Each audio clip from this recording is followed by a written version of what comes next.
Welcome back to another episode of Bromance. I'm Ryan, and today we had the Flight Boys on. We had Gage and Bo. I was feeling a little under the weather while I was recording, but this is my flu game podcast. We had a draft of dodgeball jerseys. We had a general interview with Gage, just so you guys get to know him. Then we did a Nationals recap, followed by the questions from the people. That is it. Hope you guys enjoy the episode.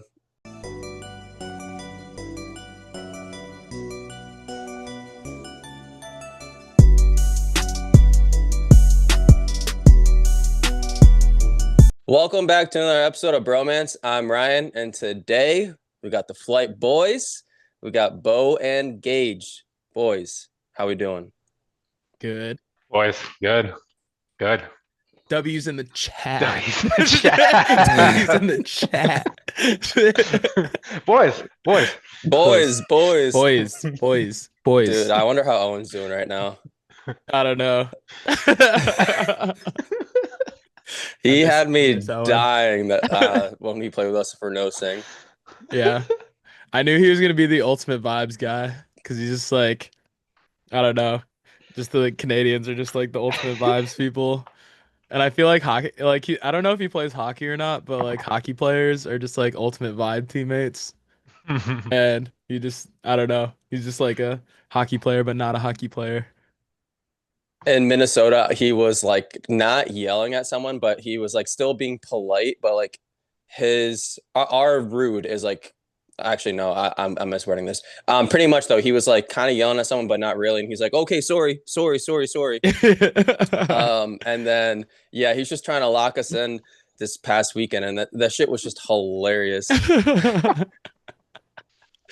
Yeah, I would play with him anytime. True. Also, I think it was like DeMonte caught him at the front line, and it was just like a casual DeMonte catch.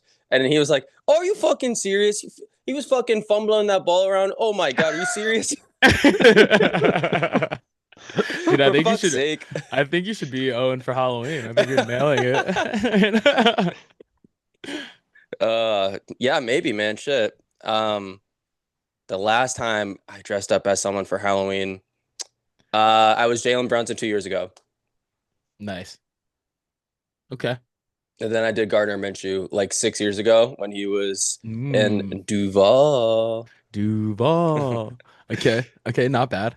Grew the hair out, shaved everything but the mustache, had the Fu Manchu going. I gotta think what I'm gonna do this year. I was Dylan last year. I forgot about that. I surprised Dylan. He didn't know. Well, I was technically the cloth god. That's what he calls himself. But I like surprised him at his Halloween party. I forgot about that. That shit was hilarious. But I gotta think of something that I'll do myself this year. How about you, Gage? Do you have any crazy Halloween costumes? Nah, I mean like last year, I think the craziest I went was like Happy Gilmore for like our dodgeball league. We did costume night. But I ended up buying like a mock of his jersey. But yeah, I always tell myself I want to, but like I just never fall through with it. Yeah, it's tough. Last year for open gym, I actually dressed up as Jeans. Nice. Bo, you know who Jeans is, but yeah, of course. I borrowed a Nemesis jersey. I went to Savers and spent like $4 on a pair of pants, and I just cut them up. And yeah. That's hilarious. But boys, today is college football Saturday. Oh yeah. We watching any games today? I watched Florida State hang 70 on a directional Texas A&M school.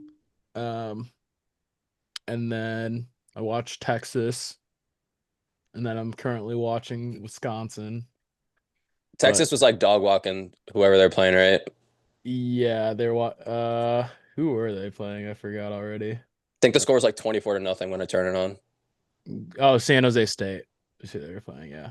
But it was a slow start, but then the kitchen got hot pretty quickly, so. What do you think about like the Arch Manning first game? You think it's kind of bullshit that everyone's like, I don't know, being so I don't know. I think he's he's under like a lot of expectation, and Um, a lot of hype, so I think it's impossible to live up to everyone's hype. I think he's gonna be just fine. I mean, you're playing the defending champs at their place. Like, I don't know. Their defense is really good. So, in your first year starter, the only passes you ever threw were in Texas. So, you're kind of out of your comfort zone. So, I wasn't surprised by the first game that he I had. thought that was a little rough for him. There was no shot that they were winning that game.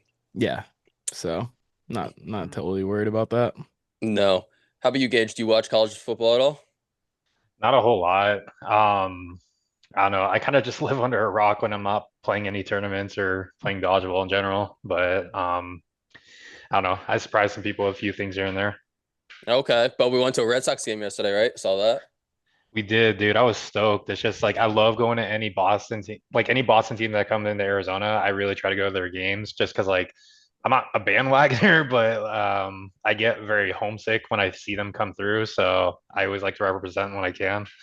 But the game was cool though. Like it was something like my mom got she won raffle tickets at her job at APS, and it she said it was like two tickets in their suite, and like I didn't really know what I was expecting, but like we were walking across, like they have some bridges that go into the stadium, and like there's sections as like higher you get.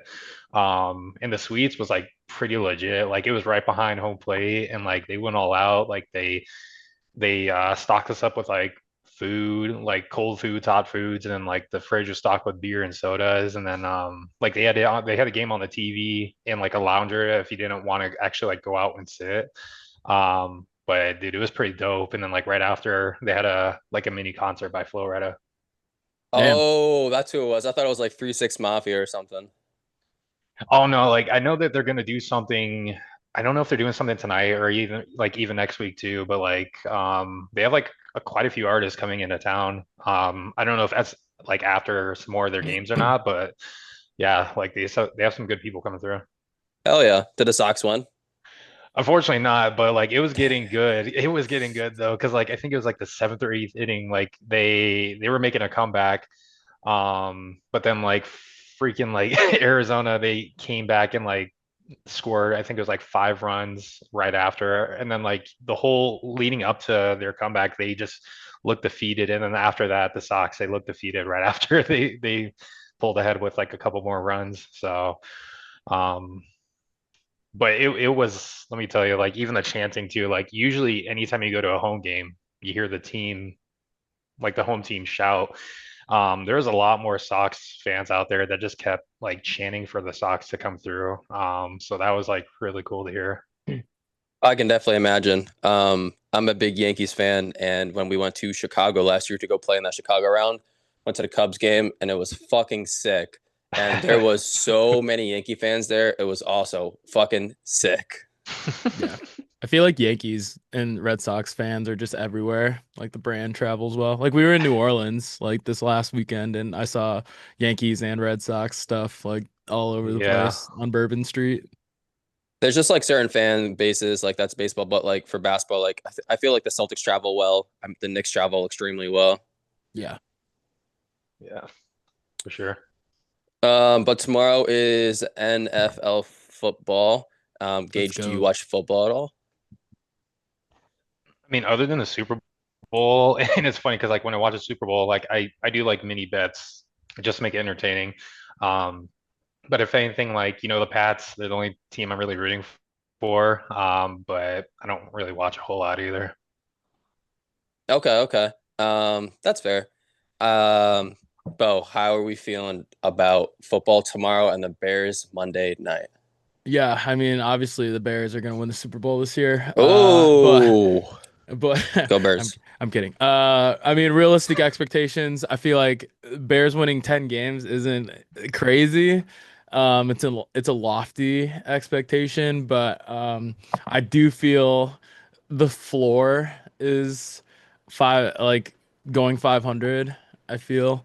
Um, this is kind of Caleb Williams like make or break year because even though it's his second year, because he doesn't really have any excuses about like a bad line or bad skill position players. Um, I mean, he's got like a first year head coach, but Ben Johnson's kind of been proven as like an offensive coordinator in mind, even though it's different being a head coach and you have way more responsibilities. But his offensive line is good. Our defense is really good. Skill positions are good. So it's really up to him at this point. The NFC North is good. So like the Lions, the Packers, and the Vikings will be good. But Whole division. yeah, so I mean, you had three teams in the playoffs. Either it was either last year or the year before. I can't remember. I think it was last year. So I mean, yeah, so that division is just really good, but I do feel like 500 is still the floor. They salted away almost 5 games last year, and that team was not very good. So and really dysfunctional. So I'm really interested how we start off Sunday or Monday. And JJ McCarthy, I'm not a firm believer in him, so we'll see how he does too. I'm kind of in that same boat with you. Um, yeah, man. I mean, we'll see how the Bears do this year. I'm optimistic. I think I'm more optimistic this year than I was last year for sure. Yeah. There's a lot of hype, and then honestly, I think the season was over after that Hail Mary. Like, I think it just took the air out of like the whole fucking team, and that was like what, week 7, week 8. Yeah. And I think that if they won that game, they would have been. I want to say it was like 5-2 if they won that. Um, yeah.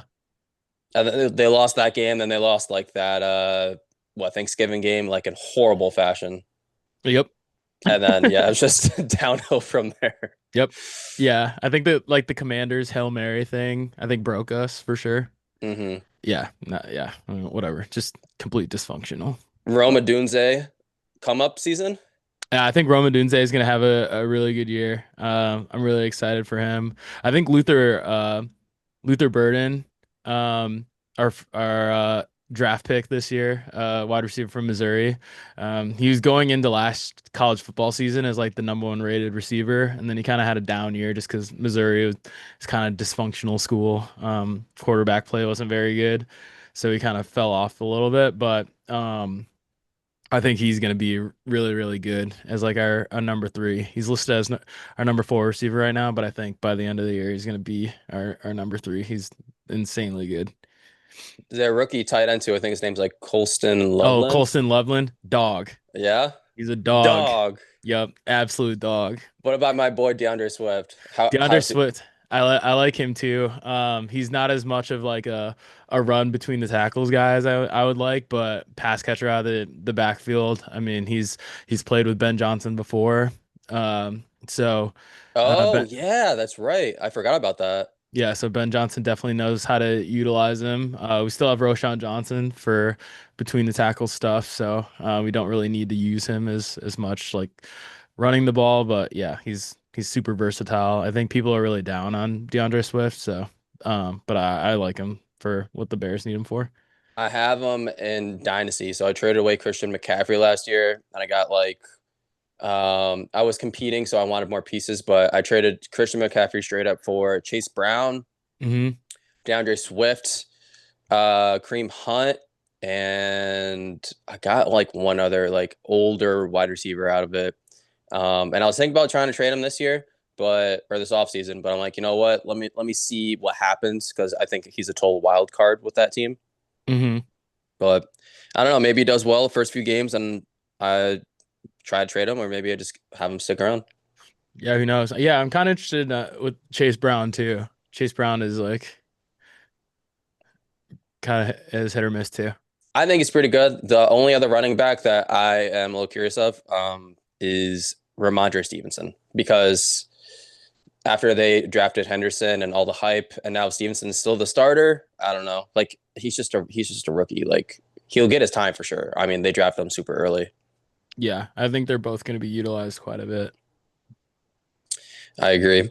But that is enough NFL talk. I said that this would be a dodgeball podcast, but I want to get 15 minutes in of non-dodgeball content. All right, so we did our intro, we did our banter. Let's get into our draft.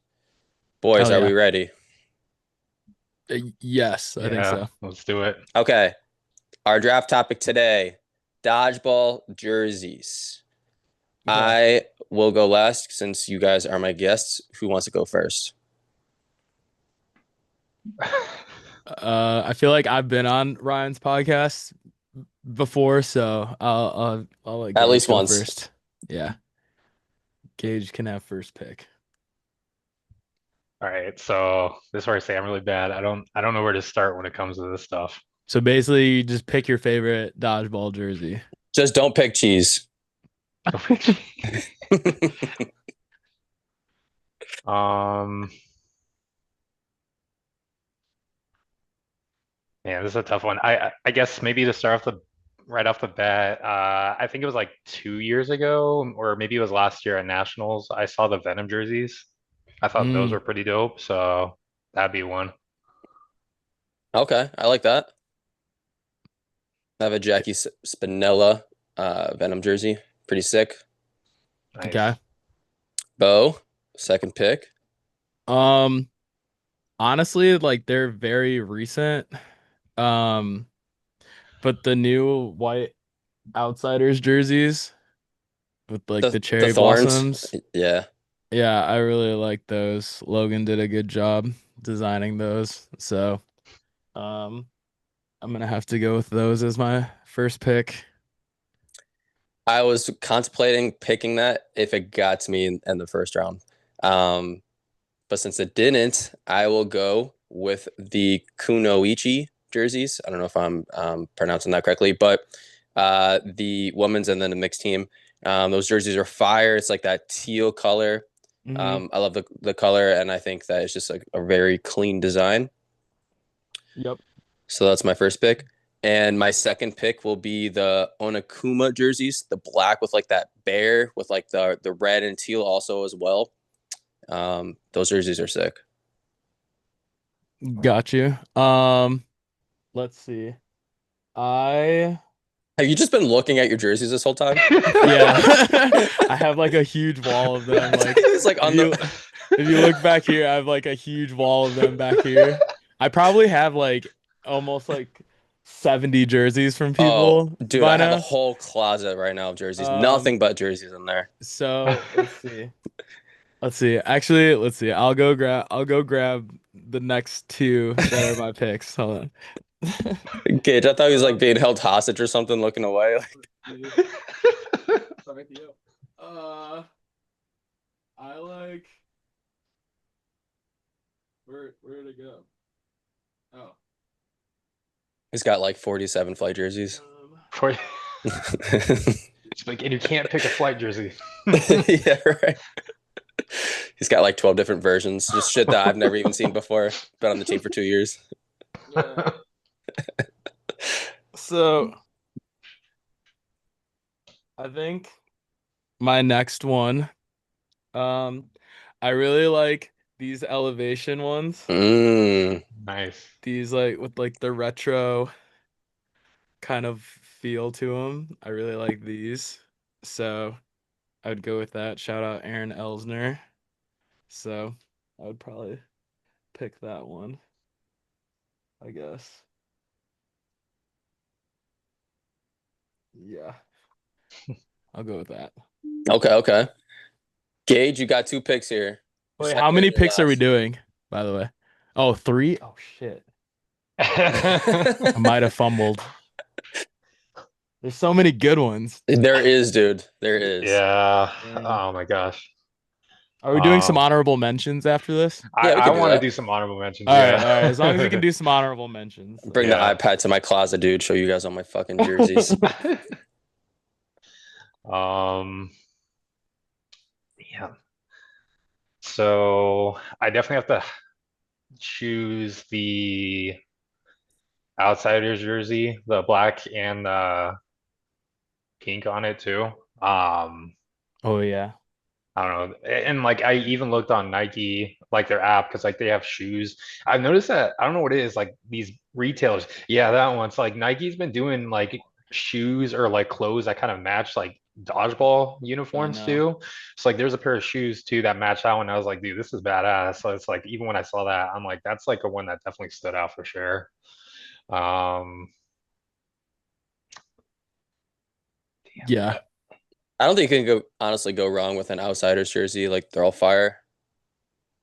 Yeah, I think yeah. I think Flight, I think we have not, if we're not choosing our jerseys, I think we collectively have really good jerseys, but I say outside of us, I would say Outsiders has the best jerseys, like collectively, for sure.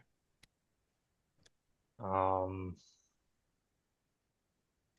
And then yeah, Gage, you have another pick? I know that third one's a tough one. Um, I definitely traded with uh Ashley over last weekend too. I got a Invasion jersey. And it was I'm assuming it's like one of their newer designs too. Um, but I'd say maybe third is Invasion, just because like when it comes to jerseys too, I definitely favor more of like the teams that have been around or jerseys that's really hard to come by. So like let's say if I have to say like honorable mention, like Team Awesome or even Doom, like those jerseys.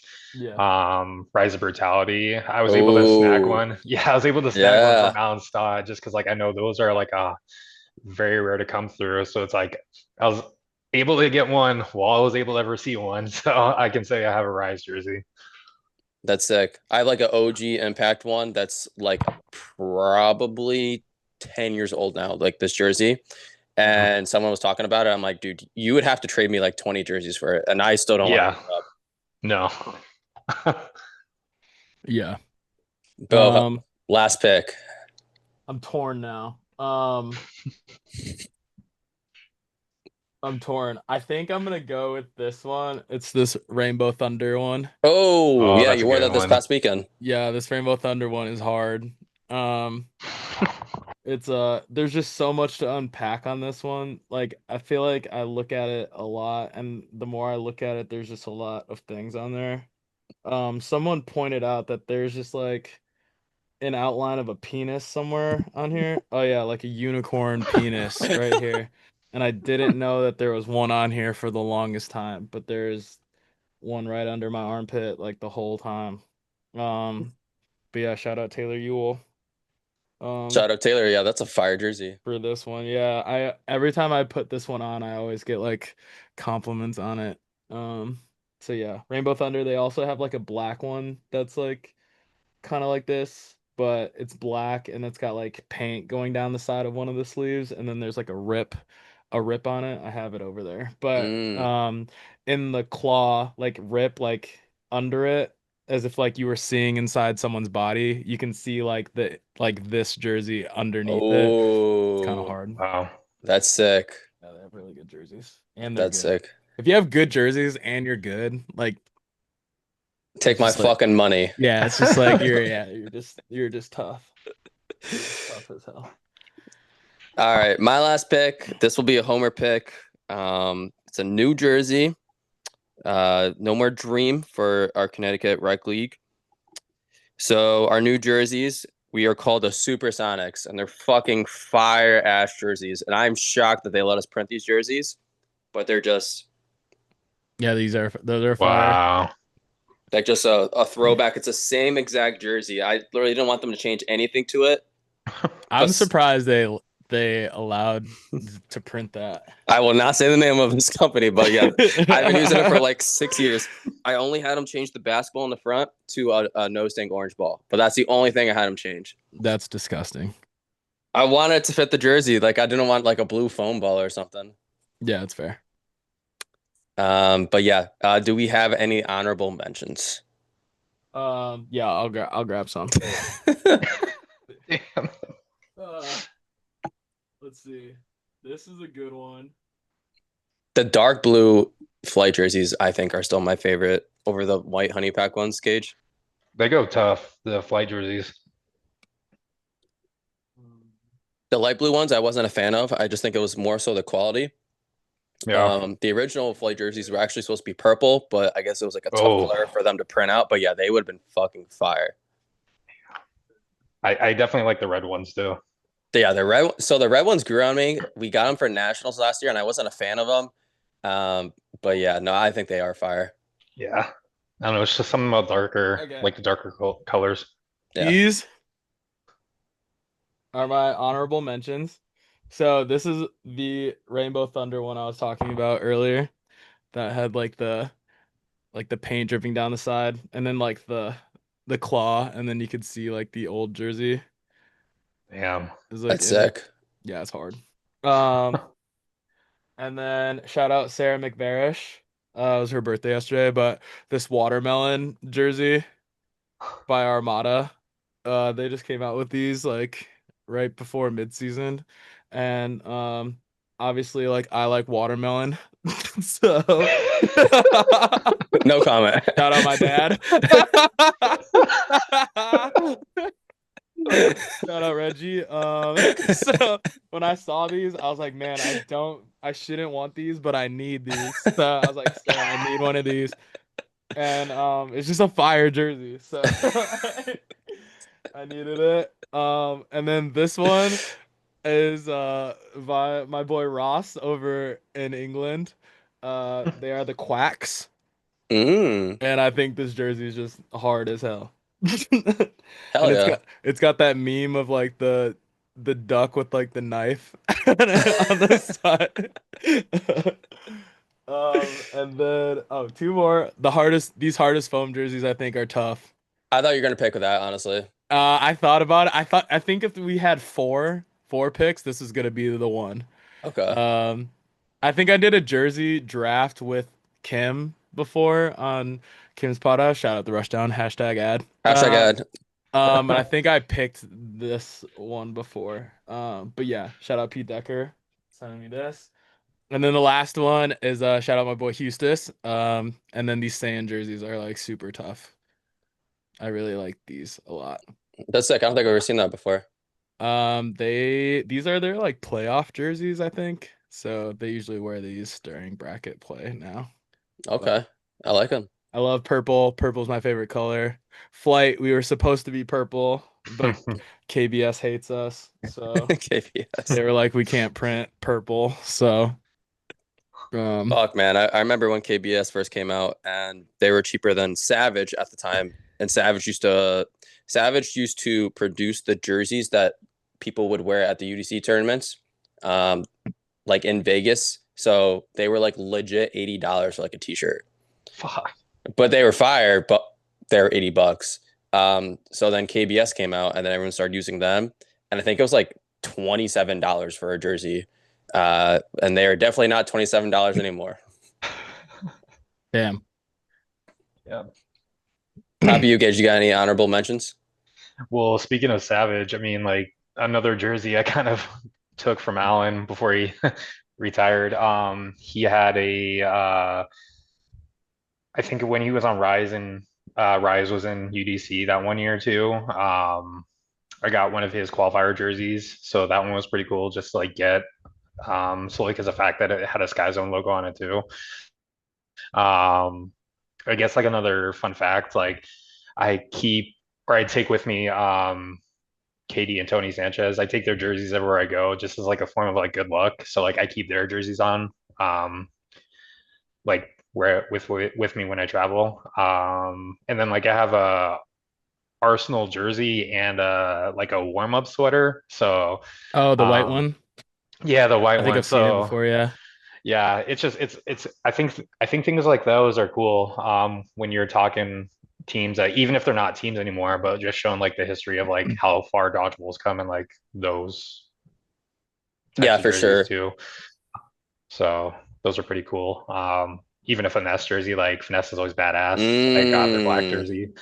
Oh yeah. Um, I Yo, have a I have an Ashley Cook jersey from like 7 years ago.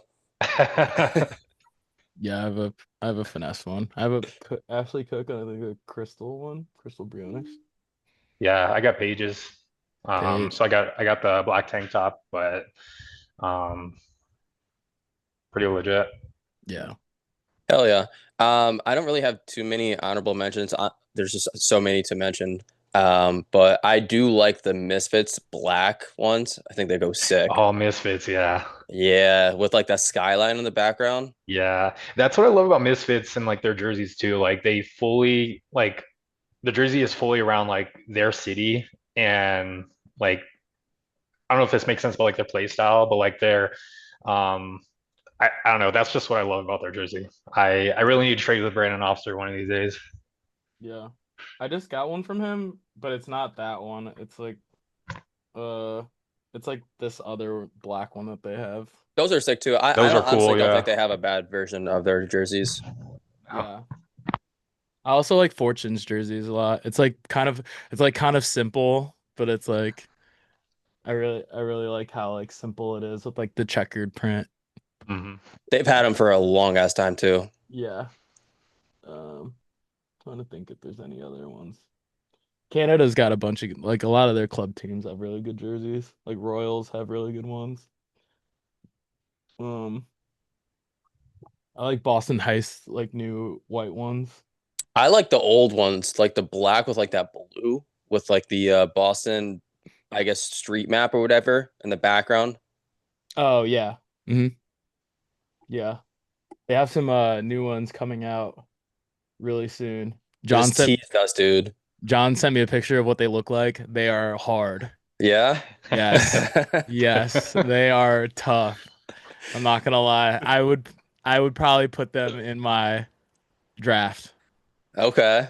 Yes. Okay. Okay. Yeah, he posted on like what Instagram today, like the 30-second like Luke Finder logo. Yeah. Like, bro, stop teasing us. Just take my money. It's I saw it. I saw it and it's hard. There's so many clips from this episode already. Yeah, Pause. it's tough. Yeah, they did a good job. I'm kind of jealous how good Heist is gonna look next year. I don't know if they're gonna have him for FTC or not, but yeah, I'm jealous how good they're gonna look. They better win. They better win. They better True. win if they're gonna look that good. But I think we had like what last year we had the light blue, the dark blue, the red, and the white jerseys for flight. So we had like 4 jerseys and what, 6 tournaments, 7 tournaments. Yeah, and we were like, we're not winning anything yet, and And then we need to start winning. yeah, and then this year we've what gone to every single round and we haven't had any new jerseys No yet. New Jerseys, except for we debuted our white ones in Tucson, Hmm. but yeah, Oh yeah, we did. That was such a long time ago. I kind of think honestly, the more I think about it, like I really want to redo our baby blue ones. I kind of think that should be our next one. I think if there's a lot of black in it with the baby blue, it'd look nice. Yeah, like baby black, like black with like baby blue gradient would Mm, look, because I kind of think of like you know like UNC, they have like a black football uniform, that's what I'm thinking of. Yeah, and it's like the black with like the baby blue is kind of like is really, it's a good combo, yeah. and I think that would look really good. And then we could do like on the sleeve, we'll do like a patch and it'll say like, I don't know, Frontier Pass. And then around the neck it'll say like Spirit Airlines, Spirit Airlines. Facts. Go Wild Pass. Go wild. Matt Levine will sign like a he'll sign a sleeve for us. Oh, speaking of Matt Sign Levine, it. I like the mixed berries jerseys too. Oh yeah, those are clean. Oh, Yeah. mixed berries, yes, yes. I ordered a mixed berries jersey of Matt Levine's. Mm. Shout out Matt Levine. Shout out Matt Levine. All right, so we did our intro, we did our draft. Let's get into our general interview with Gaihj because Gaihj, you've been around for a long time, but I don't know if you've had a platform like this to talk about yourself, and then we can get into the Nationals recap. Sound good? Yeah, let's do it. All right, let's do it. First question, Gaihj, how did you get into dodgeball? So dodgeball, long story. I mean, it was something that really grew on me in school, especially high school, where in high school I grew up out on the East Coast, so in New Hampshire, and it was a small town, but like sports era was like a really big thing for any kid growing up. So especially gym class, like that was one sport that like had a huge craze to everybody. That like the school had one tournament every year or two, and like you could stack your team, and it didn't matter what grade you're in. You can even have like I think it was like one teacher as like a cap. Um, but like it was pretty competitive too for what it was worth, and it was the gopher balls, but like it was the bigger ones, and like you couldn't block with it. So it's just like games are really intense, but it's just it sucked because like I love playing it so much, and like that was the only thing I had to look forward to every year when I was in school, other than like playing trampoline dodgeball at a local it wasn't Sky Zone, it was just like a local spot. So from there, like I always just watched like YouTube videos. I was like searching up like anything and everything I could find too.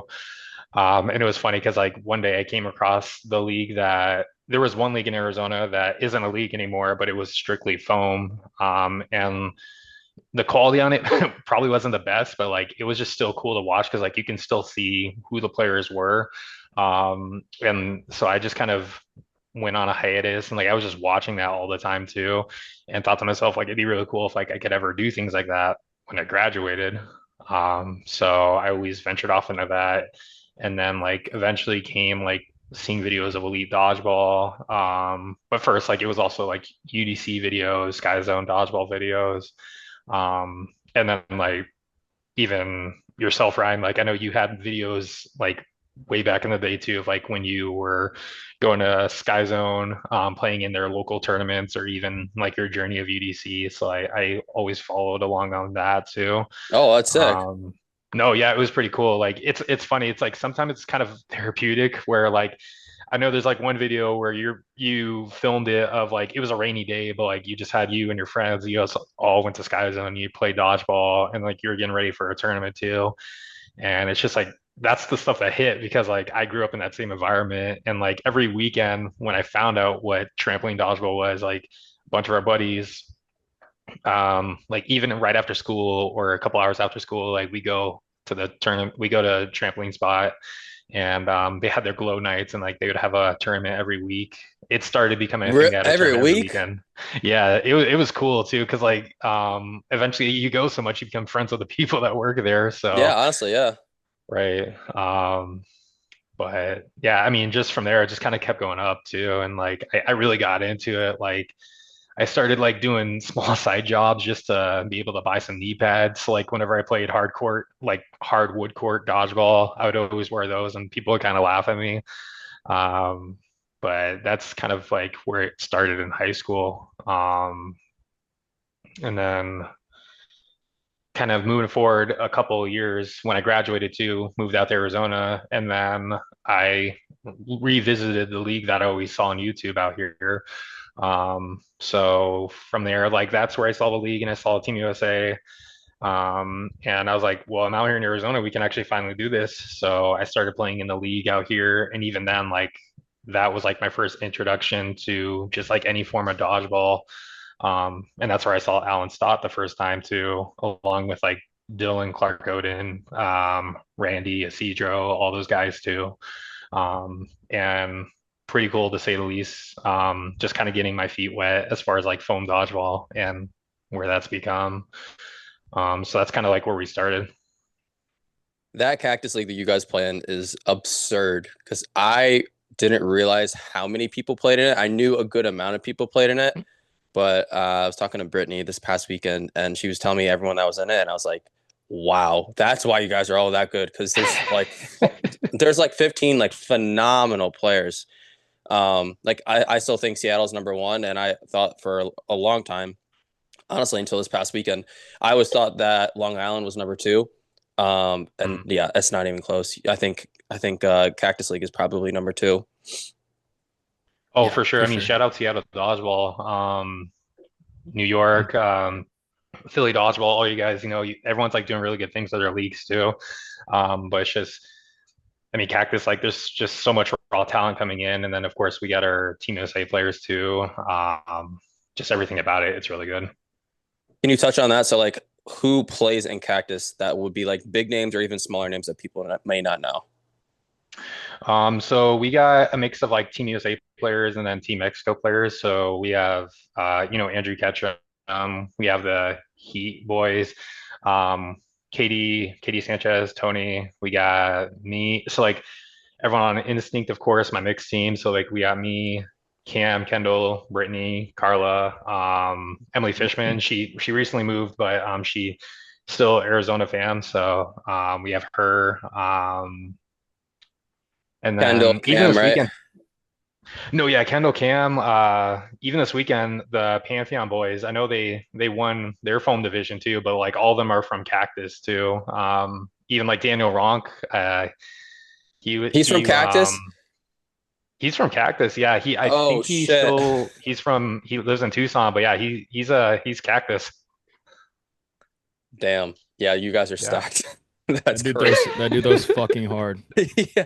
And he can catch really well too. Yeah, dude, that dude he's throws good. We fucking had gas. even Justin Acton. I don't know who that is.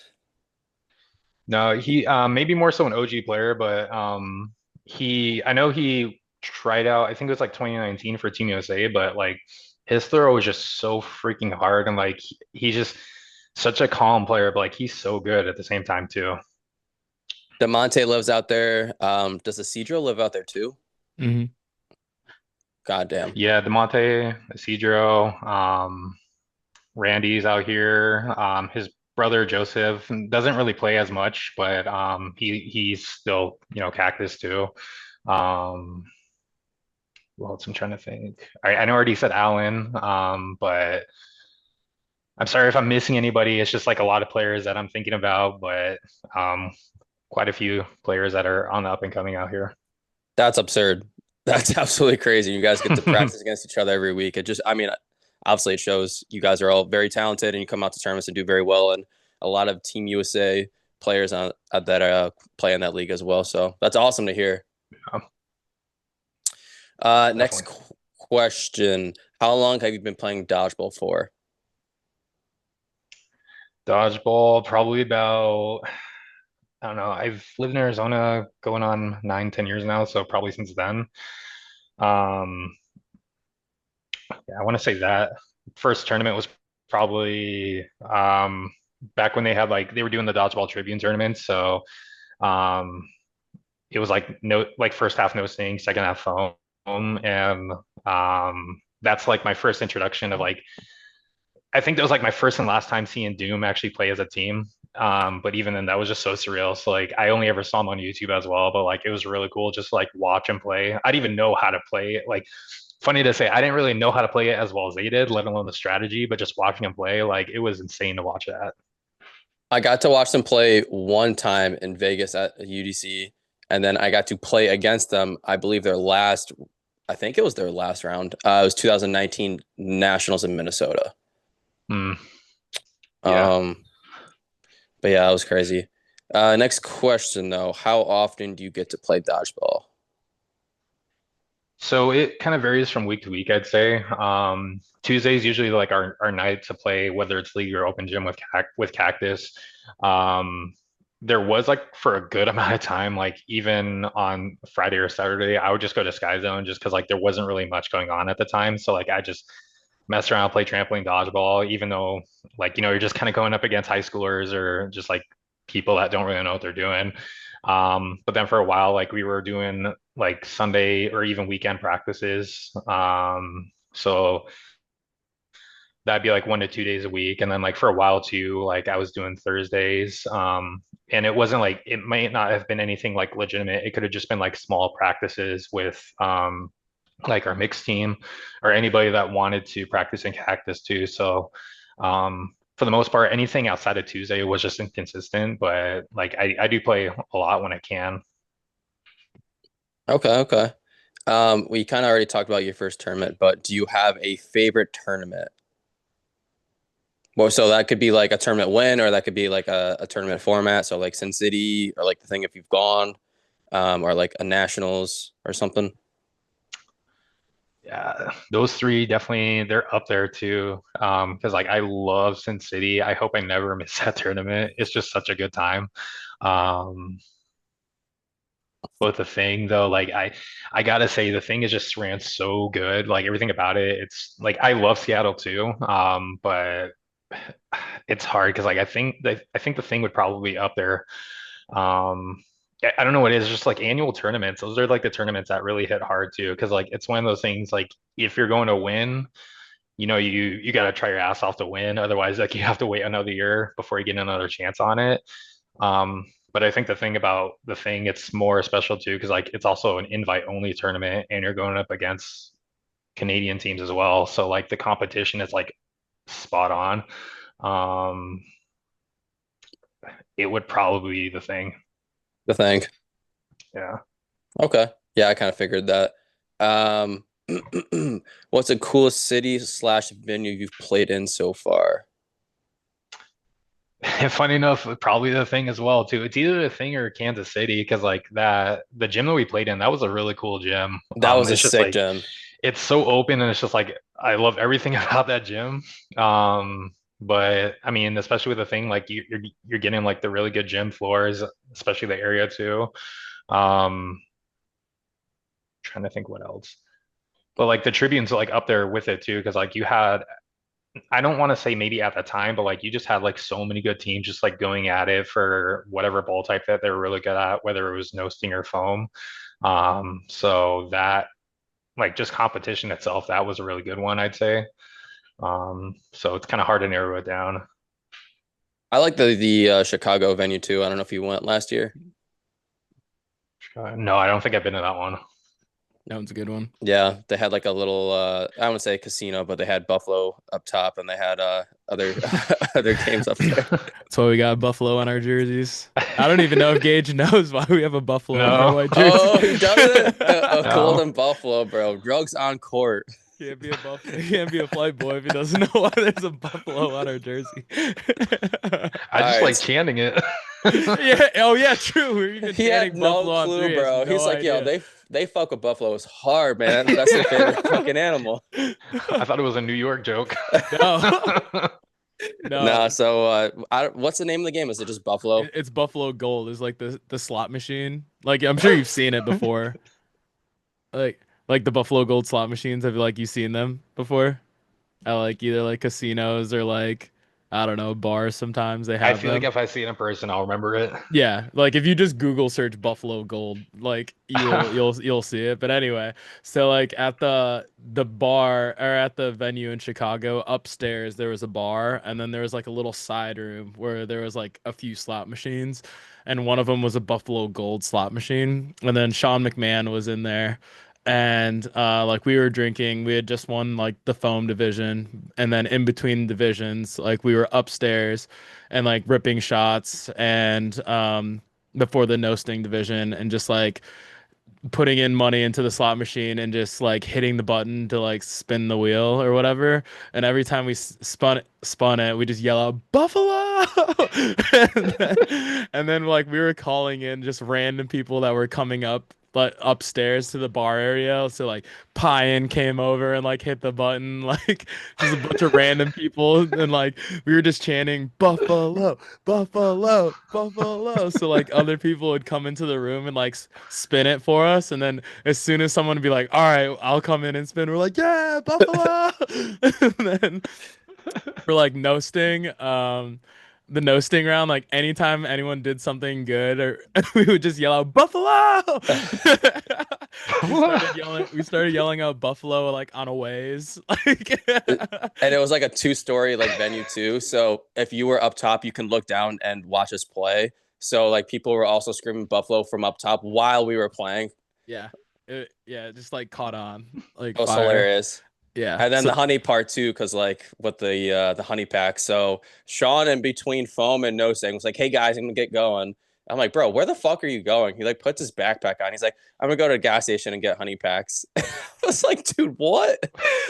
yeah, and he fu- comes back with a box of honey packs. Yeah, he was like, "Oh, it wasn't that bad. It was like $98." I'm like, "Bro, spent $98 on What? fucking honey packs." So we all take. He gives one to each of us, and we all take a honey pack on the court. And it so happened to be the stream court, like right before our first game of no sting. And then we put the wrappers like in our headbands, and then we What played. the? We It was played round. hilarious, We dude. played round robin with honey pack wrappers in our headbands and playoffs, and then we won no sting. Like we swept the day. Like we were just the most unserious team. And we went into the playoffs too as like the 12 seed or something like that. And I forget who we played the very first I series think in we the played playoffs. Task Force But they first. like looked across and they're like, "Are you fucking serious? How the hell are they the 12 seed?" Yeah. Well, I think at one point, like you were like, "All right, can we be serious?" Yeah, I was starting to get yeah, because we were doing so bad, Gage. So like our team was nasty. So it's like Matt, we had Jeff, we had like Cam, we had Kendall. Oh yeah, Cam took my spot because I dislocated my shoulder during the foam finals. Oh, damn, that round. Yeah, we had Sean. Like we had like a loaded team. Yeah. And We I got don't even think crazy. we won a game. It was like the fourth series. I'm like, guys, I'm starting to get cranky. Can we please win? Like, Well, Ryan didn't have a honey pack, so true, I didn't. he was the only one that didn't have a honey pack, so he wasn't bricked up like the rest of us. So. I don't need that shit, brother. Fair, he doesn't talk to girls. But yeah, it was funny as fuck, dude. That was a good weekend. That was a nice venue though. Long story short, that was a good venue.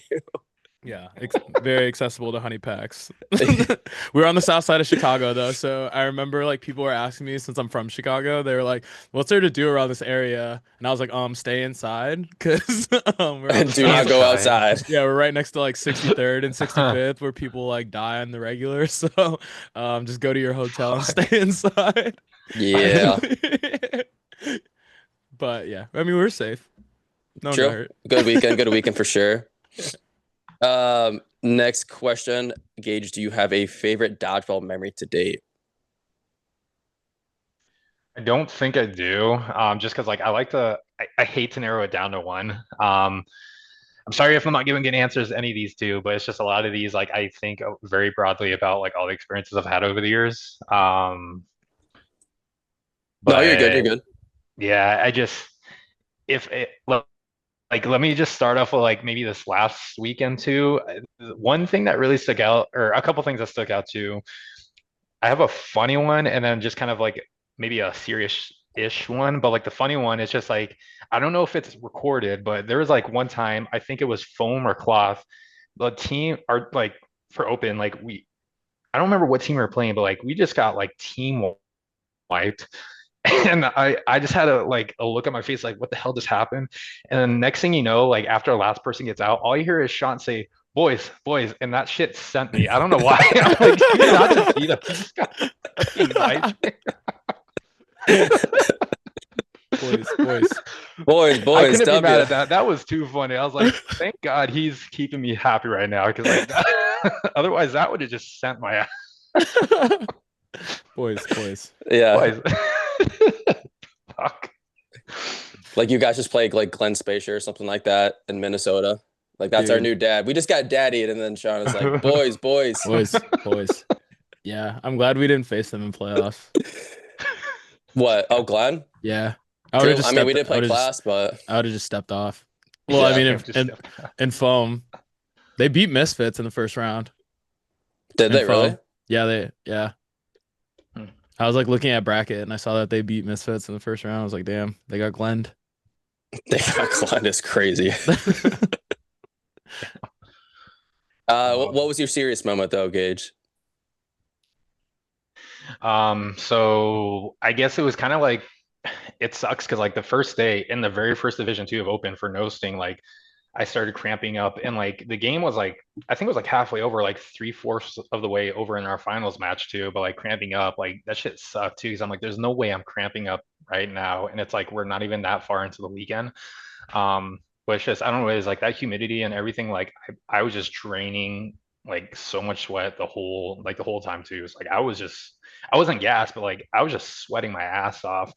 Um, and then it was just tough because like they obviously stopped the game and like they gave us a timeout and like or they asked if we wanted to use a timeout. And it just kind of it felt like there was like a lot of weight on kind of my shoulders too because it's just like I was kind of subbing in for you guys and then like now it comes down to like what is this guy gonna do that he's a sub in for this team? So like what that looks like.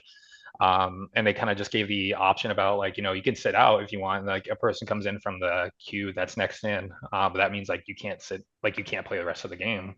And like that was like a tough pill to swallow too, because just like it's the finals and it's just like you want to be there for your team, or at least the way I look at it, like you want to be there for your team and like you just want to play. Um, but it was just kind of like sitting out on that moment too, and like next Matt comes in too, and like he does his thing and he clutches it up. But then just kind of like seeing Gio have his moment, like he won that game for us, and like that was a huge momentum swing in my eyes. So like it was really cool to like see Gio have his moment and like get like get the dub for us too. So that was pretty cool. I will say that 6 out. Yeah, that was a very big moment. So you were the last one in. We were playing Hex in the finals, and I want to say it was like a 1-on-4, and you caught me back in. And then that's when you started to cramp up, and they were like, "Do you want a timeout?" And then I was like, "No, we're good." And then I was like, "Wait, how much time is left?" And I look at the iPad. I'm like, Yeah. "Fuck, dude!" It's like I think there was like 3:45 or like Yeah, 4:15. something like that. Yeah, and then I was like, "No, no, no, no, we need to use a timeout." And then Dustin's like, "They use a timeout." And then someone's like, "He's not their captain." And I'm like, "Bo, tell him we want the timeout. We want the timeout Yeah. here." And then you and I were talking because we were on the court. I'm like, "How are you feeling?" You're like, "I didn't hurt myself. It's a cramp." And I was like, "All right, man." I'm like, "Matt is number one in the box. Like that's the guy we want. But I want you in here. So how are you feeling? Do you think you can finish this game out and the next game?" And you're Yeah. like, "I'm cramping bad." And honestly, props to you because that's tough to be like, fuck. This is a do or die game right here, and then one more game Mhm. probably after this. But for the better of the team, I need to sit out. And Matt came in. I got out immediately because I'm trash. Like 30 seconds later. But yeah, no, Matt catches Gio in, and yeah, it was a very big game. Yeah. Yeah. Yeah, it was a tough one because it was like you got to think there's like five. It was almost like 5.5 minutes left, or like just under 5.5 minutes left. So you got to think there's like probably two to three more sets left, Yeah. maybe. Because it was like a fast-paced game. Like we play fast, Hex plays fast, so it's Mhm. like, are you gonna be able to like throw and get back? Right. And so Yeah, it was. and we had a short rotation too for the playoffs. Like I know you were playing a lot, I was playing a lot, and I to be completely honest too, I was cramping a lot last year, and this year I really took into consideration like hydrating the night before, not drinking alcohol, which I broke my rule. Had one beer and a cup of water at the airport when I landed.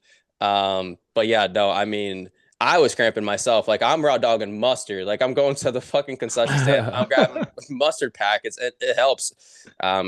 Between that and pickle juice, if people want advice. But yeah, it was definitely a long weekend. It was humid as fuck. We played for 3 days, but like you said, that was the first day. But it was just tough, honestly. Yeah.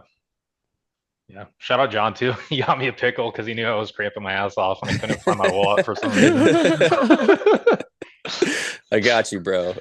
That was crazy. All right, next question. Oh, I'm sorry. Not, oh, I guess it's the next question for me. My bad, boys. This fucking MRSA is hitting me hard, Boys. Boys. boys. I'm just kidding. I don't have MRSA. I don't think. Uh, have you had a welcome to dodgeball moment?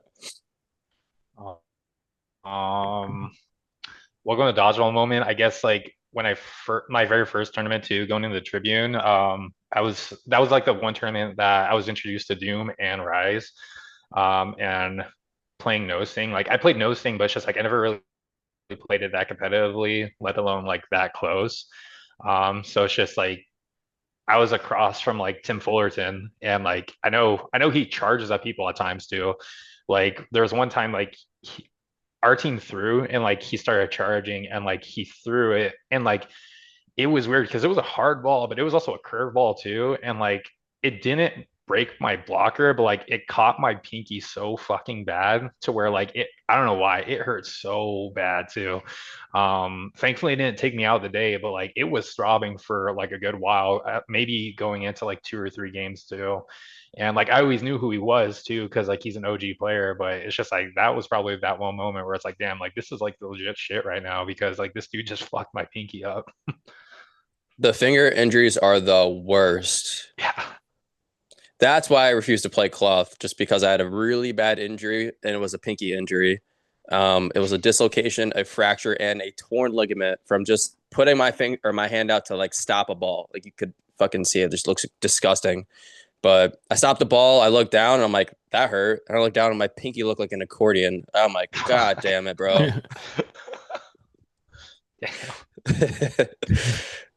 Two more questions and then we'll get into the recap. What advice would you give to yourself when you first start playing dodgeball?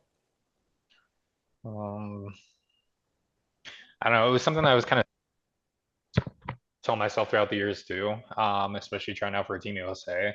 Um, as corny as it sounds, like just don't really give up on like what you're trying to work out, like what you're really working for, because trying out my Team USA process has kind of been interesting because like really I technically tried out 4 times, but like officially I tried out 3 times because like the first time was when the league out in Arizona when they were like when it was NDO, like we had tryouts and like at the time it was like the TC Boosh guys that were like really the only people I knew that were in the gyms, like Eric Stone, Cody Foley, and all of them. But at that time, it was really just like I wanted to play, so like I just went out there and I tried it out just to see how it was.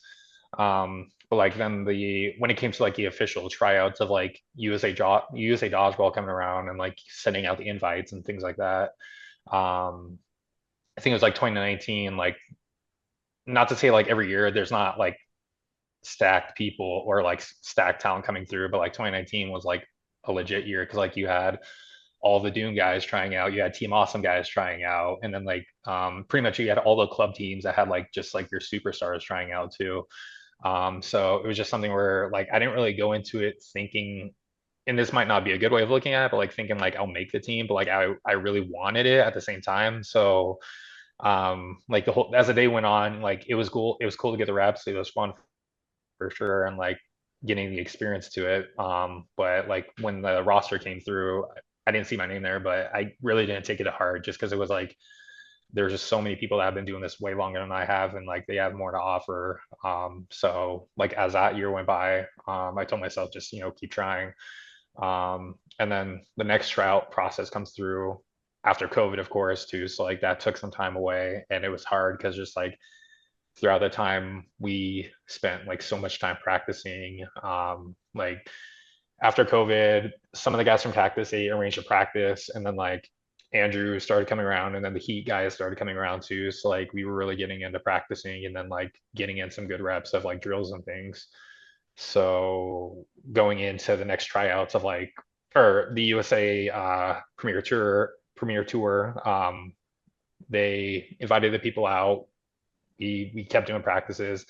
I put a lot of effort just into the practices alone too, and I didn't really get to where I was thinking I was going to get to because like I know that year was the first year. I believe it was the first year that they brought in the mixed division, so I tried out for that. I thought I did really good in the open for like the men's roster, and then like for mixed too. Like I thought I did really good too. But then like seeing that roster come around again, my name wasn't on there too, and like that definitely hit hard too because it was like I thought I laid it all out there, but then like after speaking to a lot of different people about it, including Alex Alvarez, shout out you Alex. He said, you just got to tell yourself like there's something else that maybe you just weren't able to provide that they were looking for, or I don't know. It was just like it was a tough conversation, but like I talked to a lot of different people about it, and like how to like really keep the fire going because like that I don't know what it was. It just burnt me out. Like it put me in a very bad position because like I really wanted it and I didn't make it. Um, so I kind of went through that year just kind of really rethinking it. Um, Made some mistakes too. But then going into next year too, or at least maybe like what last year going into Austria too, like I tried doing the same regimen, really like doing more like I guess quote unquote intensive workouts too, because like that was the other thing, like I just wasn't working out, let alone running. So like I really started getting into that, watching way more film, even though I watch a lot of film as it is. And like I just kept putting in the effort too. I was just being a sponge and like just listening to everybody, trying to take it in as it came.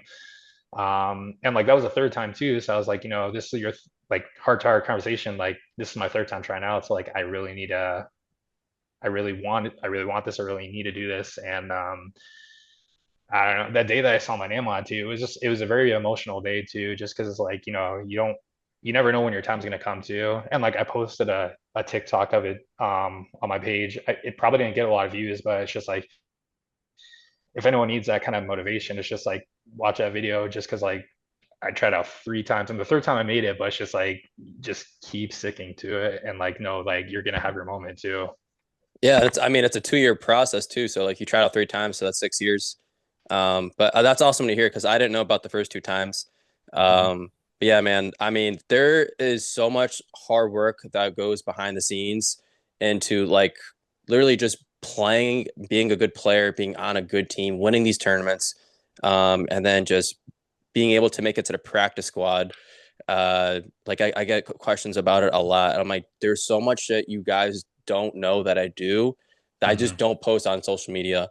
Um, but I'm really glad that you shared that because shit, man, for 6 years and for 4 of the 6, you were told no. And then you're just like, I'm still fucking doing it. I don't care. Like, I'm going to be on this team eventually. Yeah, and like the other thing upon that too is just like even last year, like I didn't even make the practice squad initially too, and like I didn't care about that because like Oh, I don't know that not either. yeah. So not to say I don't care about the practice squad, but it's just like I didn't, for lack of better words, I didn't care about it just because like I knew what I had to offer because like I for what it was, like I was practicing my ass off and like I don't go to a lot of tournaments and like I know I don't go to a lot of tournaments and I don't know if other people know this or view that of me, but like I don't go to a lot of tournaments just because like I have personal reasons and things like that. But it's just like I'm able to perform, if not just keeping on the same level as a lot of these guys that are really doing good in these tournaments too. But I'm sticking to practicing and watching film and like just kind of being in the loop. Um, but like yeah, I didn't make the practice squad and I tried my ass off and then like I made it after nationals too, like the first year in Kansas City. Um and from there too, like I just kept going at it. Like we had our practices and like I took what it was worth and I balled out. I feel like I balled out, especially in mixed when it came to the combine too. And I'm very happy with like the story I'm able to tell about it. That's awesome. That's awesome to hear. Last question, and then we'll get into the recap. Favorite ball type and our least favorite ball type. Hmm. Let's see. I'd say least favorite definitely has to be 8.5 because like just I never really got into it and I don't know. I got smacked in the chest once and that shit still fucking hurts. Who was it? Do you remember? Tyler Greer. I think I know that name. Yeah, OG player, but like he did play on Heat for Heat. a little bit, and I think he ran one of the USA rounds. I think it was like Tempe. I know he doesn't really. I don't think he plays anymore either, but it was like the tournament. I don't know why I still remember it to this day. It was the Co-ed Classic, usually that they held in San Diego. They would do like foam, no sting, and then 8.5, and it's just like 8.5. I didn't realize like how close it was until that tournament, and like even hitting my chest, it sounded like it hit a brick wall, and that shit hurt so bad. I'm looking at pictures of him right now. I definitely remember this guy. I definitely remember this guy.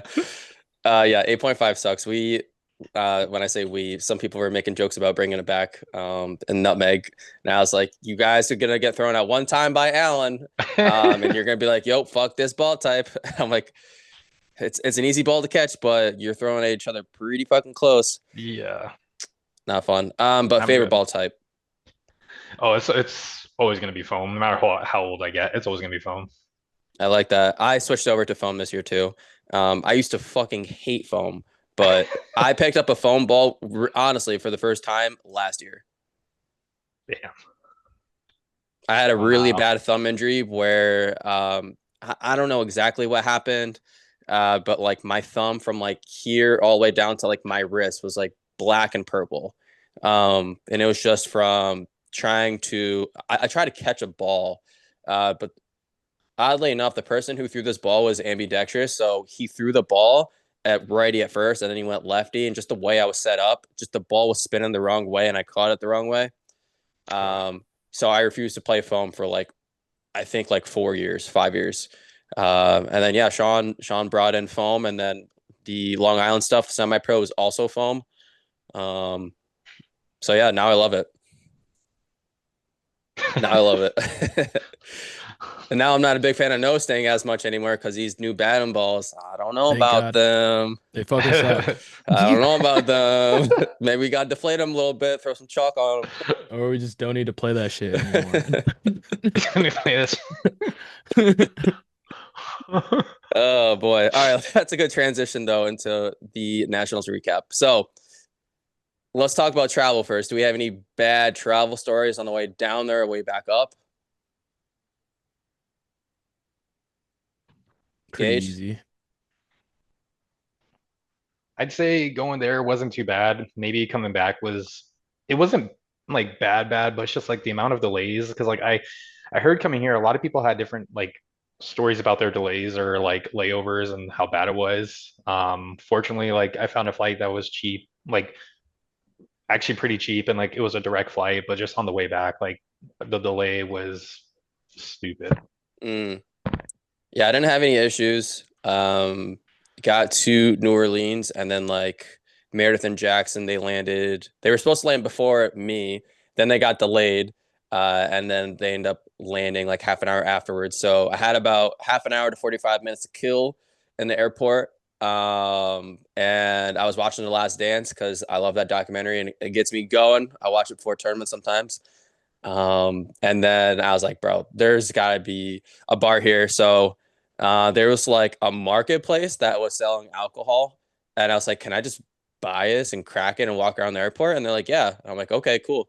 So I had a Cutwater and brother, that shit hit me. I was like, yo, did I just drink 3 Twisted Teas? You need a Twisted Tea sponsorship. Yeah, I do, man. I have this hilarious picture of Kid in this like a Snapchat Twisted Tea filter.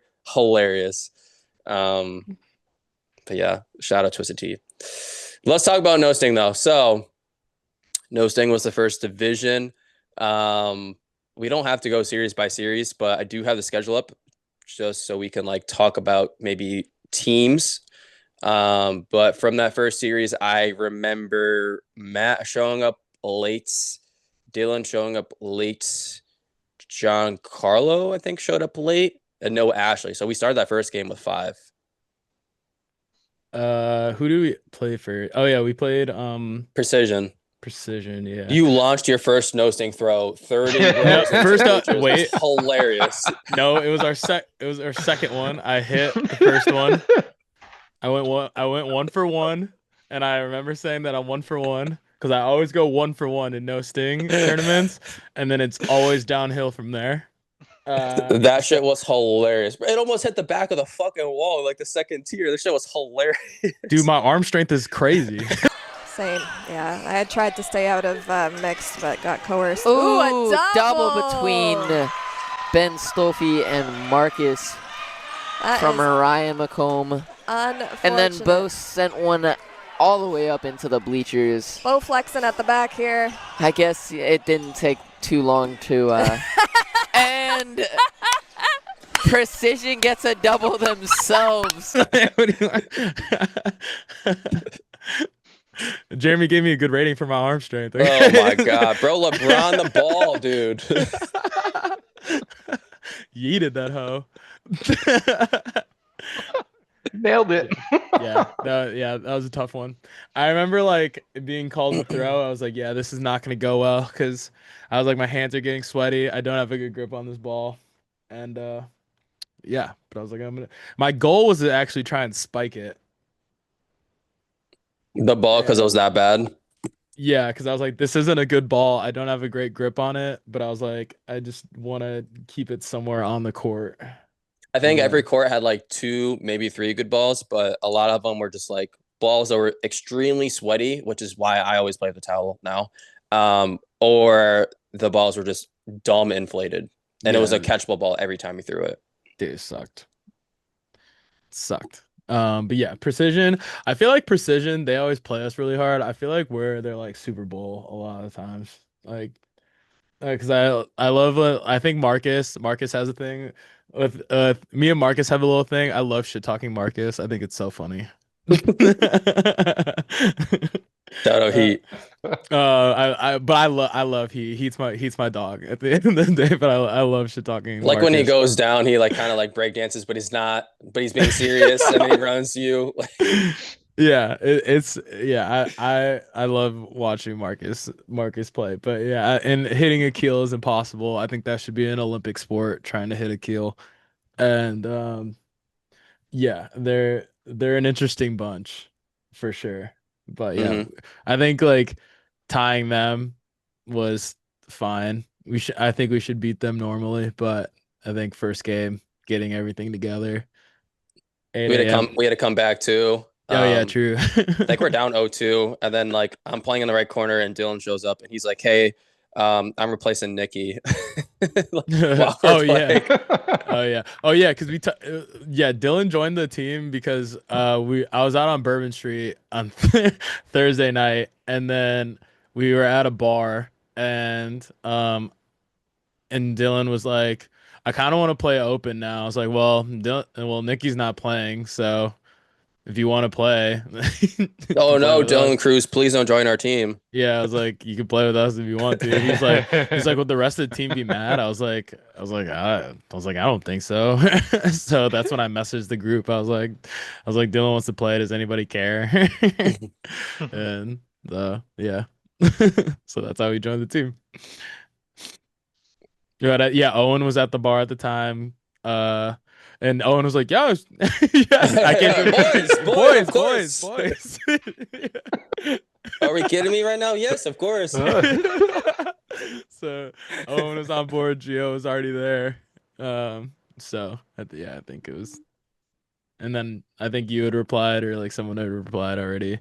He's played with most of us too in the past. I think the only two people he may not have would be Gaihj and Miles, right, Gaihj? Have you played with Dylan before? Not, I don't think like in a legit division, but I mean, like when it came to practice squad, and then like we had like a one-off practice in LA. We had a few Okay. reps too. But no, shout out Dylan, dude. Like he really came through for us in that tournament, or in that bracket.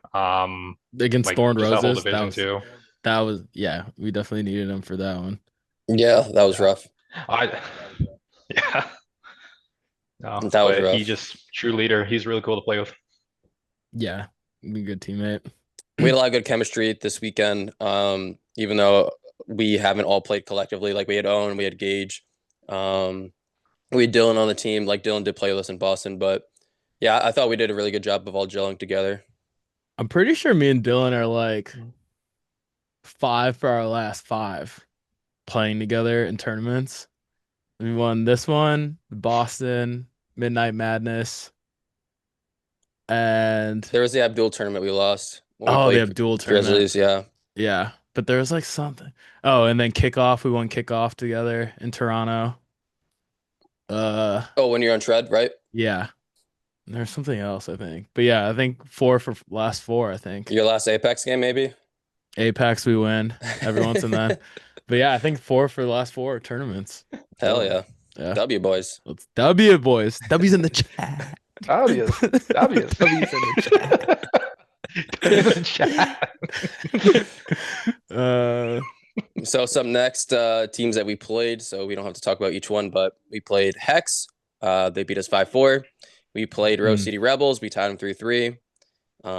We played Windy City. That one was a good one. We should talk about this one. Windy City, we beat them 4-2, but I think we were down. I think we might have been down 0-2 and just won 4 in a row. Yeah. Dude, I threw like a point blank catch to, I think it was G Money on their team. Who the fuck is G Money? The guy on there, the guy that wears like, the guy that has like G Money. You're about to find out. He point blank caught him. Yeah. The guy who has like, yeah, he's got like G Money on the back of his Is that the jersey. guy who like almost tore his ACL at the front line? Like, No, that's Joel, I think, or Joel or something. He played in the Boston round too. He wears like number 5, I think, or something. He's like really nice. He's like he's like one of like the really nice guys on the team. okay. Can't remember. But the back of his jersey has like G and then a $sign. But anyway, Sick. he caught me like point blank, like right at the line. Cause like he was dead to rights, and then I was like, oh shit, I'm ass. And then it's like I basically just handed the ball off to his stomach. Here you go, good sir. Here you go. And then yeah. So I need to watch that actually. That was a good series. We came back from like down 0-2. That spot we were playing, that's like when we were playing against the bleachers, and they had like the curtains there to like try to stop the balls, but it was a fucking disaster because they would get stuck under the bleachers. You'd have to move the curtain. Then you'd like try to get the ball to like someone, but you're hoping that someone was watching you so you could like pass it to them because you're just not throwing it over the curtain. We needed to win that game too, because at that time we were 0-1-2. We had 2 ties because we tied Rose City, we tied Precision, and we lost to Hex by 1, which we should have tied them as well. Yeah. So we should have had 3 ties going in that. So we really needed to win one of those. So that win was huge for us. Right, because like you said, we were 0-2-1, and we were down 0-2, and Yeah. we just huddled up after the second game, and we're like, "Yo, like let's lock in." I haven't watched that series back yet. Like, I don't even know what the adjustment was. I think we stopped running aways, and it was a lot of 2-ball plays. Yeah, I'm not sure. Austin was fucking cooking this series. Yeah. Oh wait, Austin no, hold up. No, he wasn't. This was no sting. Yeah, I was like, I was When like, we played them the next day, that's when he was cooking. yeah, I was like, I don't think Austin played no sting with us. Yeah, I'm not sure. But I was like, at some point, like, we had to be the number 1 team in the country. Yeah, honestly, it's no sting.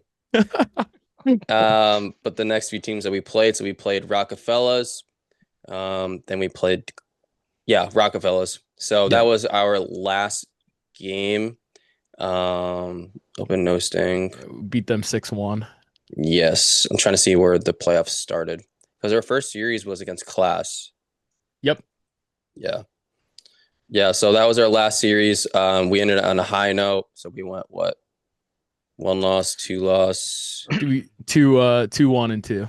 Yeah. Yeah, so we ended up getting the 3 seed because they took the top 8 and then they reseeded them. So even though we didn't have the best round robin record, we still got the 3 seed. Because like overall, I was like, damn, we're like the 9th seed right now. But because we were at least top 8, like we got still like a good seed. And we got like a good side of the bracket, which I thought was helpful. Like we avoided like Protect Your Neck, who was 5-0, I think. We also didn't play Rose City or Hex. Yeah, we avoided Rose City. We didn't have to play Rose City, Pantheon. Was Windy City on the other side of the bracket, or were they just ours and lost?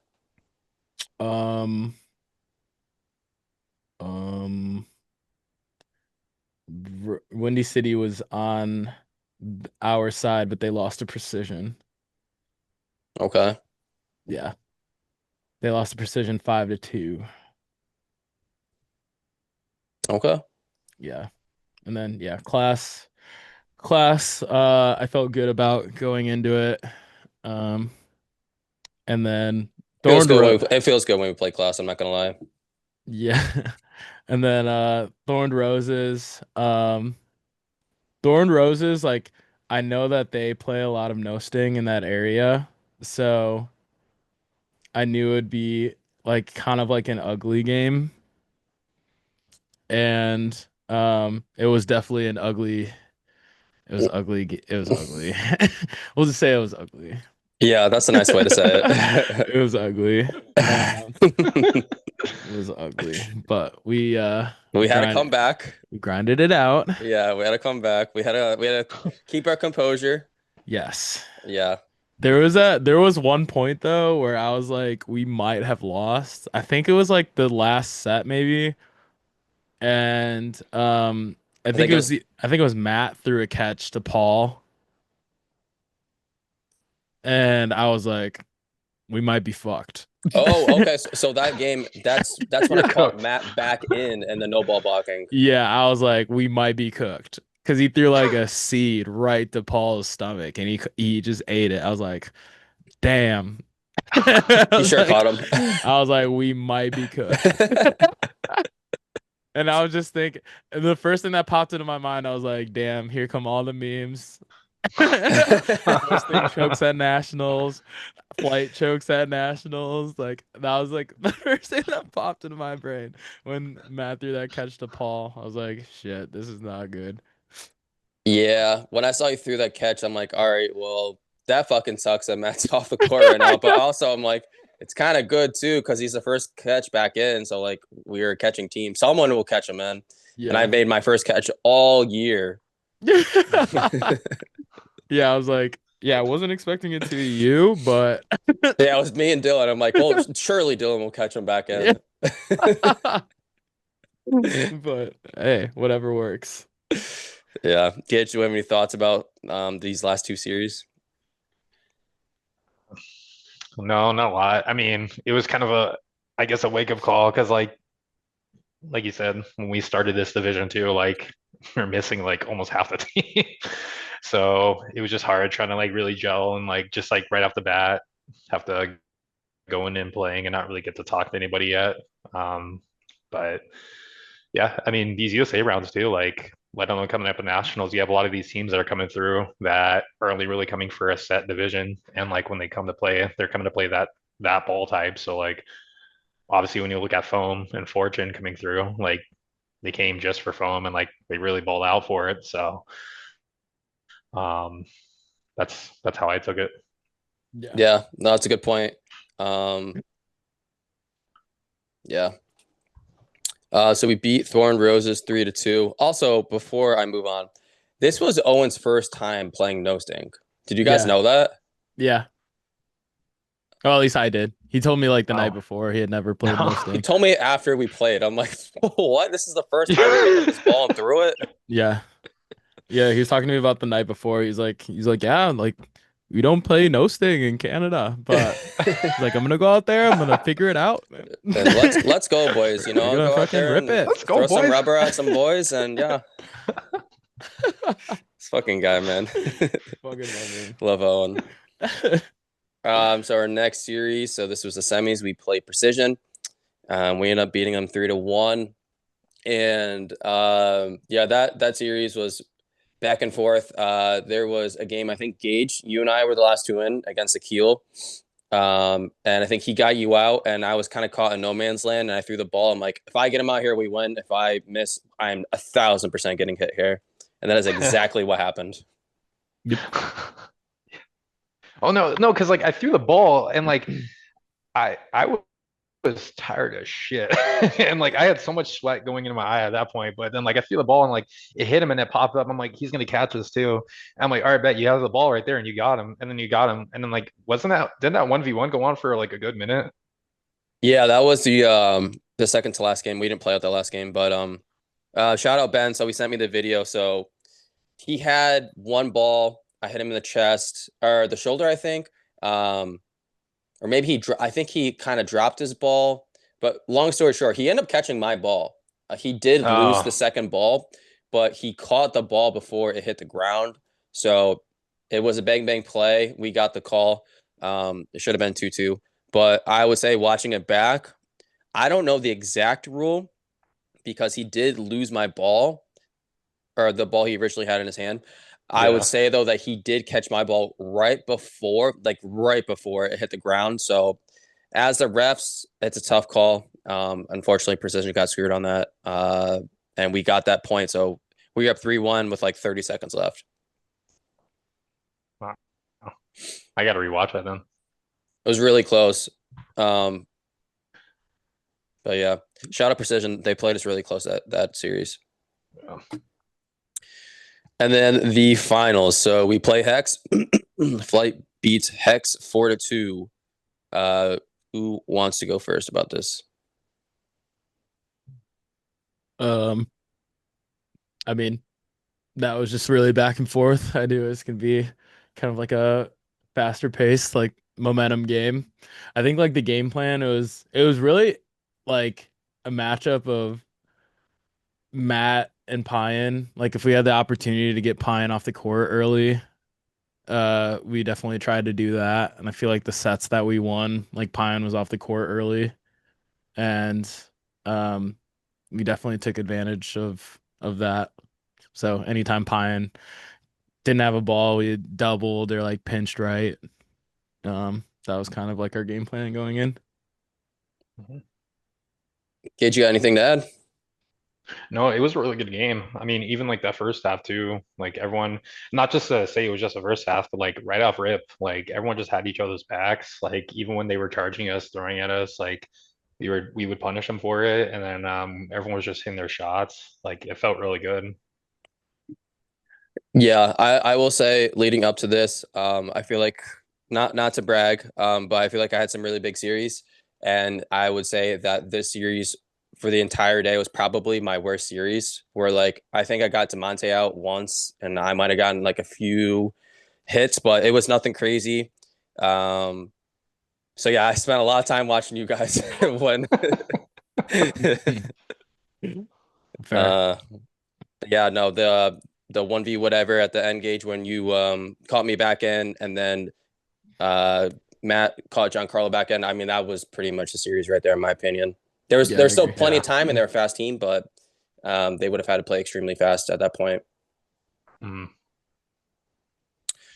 But yeah, that's the no sting division. Shout out Flight for winning no sting. I know it means a lot to Bo, so Yeah, I was ecstatic that we won that. So basically, I went into that division. I was like, let's just not fuck this up. Let's just win. Let's just win the division and get out of here, and then move business on to trip. foam. Yeah, honestly, like I do. I don't mean to take winning for granted. Obviously, like I'm grateful for winning. I don't mean to sound ungrateful for winning because winning championships are very hard. Obviously, like we played really hard to like win it. Obviously, but I just hate Yeah. no sting a lot. Like I just hate it a lot.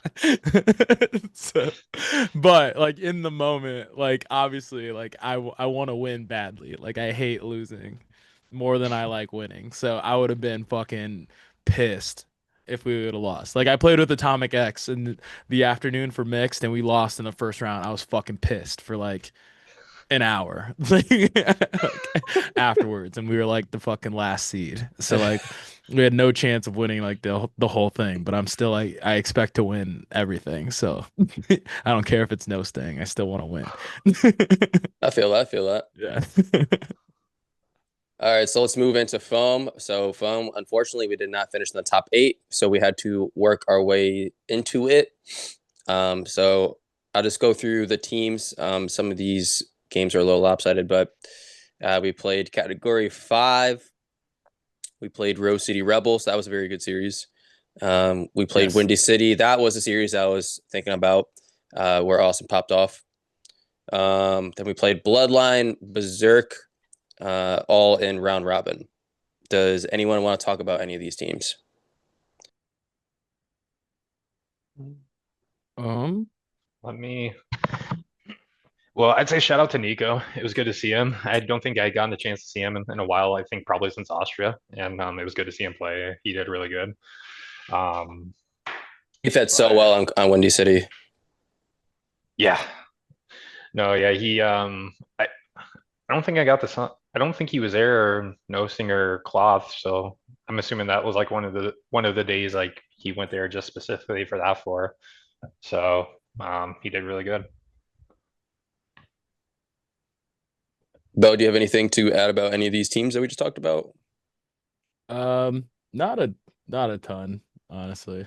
Yeah, I No. think like most of the round robin games were kind of status quo. Yeah. I will talk about the Rose City Rebels flight series. So we beat them 4-3. Yeah. That was a very good back and forth game. Unfortunately, we were playing in like that back area, so we had the court with the bleachers with the curtains again, which sucked. And then I think it was like the second or third game, a ball popped up and my dumbass went for it. I think I was out, so I kind of had to go for it anyways. And I landed on my fucking head, dude. The shit hurt. And then I got up and I'm like, oh, okay. Give me like 5 more seconds here. Yeah. But yeah, that's when I feel like Austin started to get hot, and then we played Windy City, and yeah, he just took off from there. Yeah, Austin looked good for us this week. I like that Austin was a lot more like assertive this time around. I know in Minneapolis, like it was his first time playing with us, so he was trying to like pick his spots, like being on a new team. I know is tough, like I've been the new guy on like different teams and stuff like that. So it's like you don't want to fuck up stuff that's like already in motion. So, but I feel like Austin looked a lot more comfortable, and you could tell in his play he wasn't scared to like take shots like and things like that. So he looked a lot more comfortable, and he was really good for us. No, I totally agree. Like, I'll be completely transparent. Like in Minnesota, I didn't have a real opinion on like things that he did really well or things that he did really bad. Like, I'm not saying he was a good teammate. I'm not saying he was a bad teammate. He was just trying to fit in. But I will say after nationals, and we had like a good half-hour talk after we were done playing in foam. But I thought he played really fucking well. He wanted to move around the court. He was very passive in Minnesota, but at nationals he was like calling his own number. Hey, like me green, home right, whatever. And then in the huddles in Minnesota, he was just kind of there listening. Again, it's tough when you hop on a new team, but he was trying to lead some of the huddles, and he wanted to have input, which I really respected. Yeah, I mean, like he's a world's player, like he's a gold medalist, so like he understands like what it takes. Like he's been at multiple combines, like Gage has, so he knows what like high quality dodgeball looks like and what it takes to win. So, but like I've said like before, I value like everyone's opinion on flight, so I certainly don't need to lead all the huddles or like any of the huddles. Like so I very much love when like you talk in the huddles or Gage or Austin or Matt, like it doesn't really matter. Like if someone sees something, like I always like when people speak up for sure. So I'm glad that he did. If you look at our roster too, like more than half of our roster is either captains that left their team or captains on other teams. So like Nikki's a captain for semi-pro. Hmm. I used to be a captain. Yep. Trying to think, like Matt used to be a captain. Sean's a captain for Nutmeg. So there's a lot of captains. Giancarlo, like there's just a ton of leadership there, and then there's a lot of experience as well. Yeah, exactly. Like we got 8 practice squad players on the team. Facts. So, And we had Gage and and Owen we this had weekend. and we had Gage, so like we got 9. So like, and the only person that is not on right now is Sean, and like Sean looked fucking incredible in cloth. Like, so, like Yeah. dude, Sean Yeah. like didn't get out for like the first like 5 sets, and he was like, I can't get out. I haven't gotten out in the Micah Parsons era. Oh, He hit like his first 4 throws. He's like, I haven't missed a throw in the Micah Parsons era. damn. And his throw looked so good in cloth. So I was like, yeah, Yeah. I think Sean makes a practice squad for cloth like easily next year. Okay. Let's finish with the playoffs and then we'll move into cloth. So, unfortunately, we had to play Fortune in the very first round. They got the better of us. We were up 3-1, and then they came back and won 3 straight. But shout out Fortune. They've been doing it for a long time. I would say even in the moment when we were huddling and we're like, hey, boys, we got this, we got this, we got this. Like there was like urgency in our voice, but we were the ones that were like, hey, we're up right now. Like they need to come back and beat us.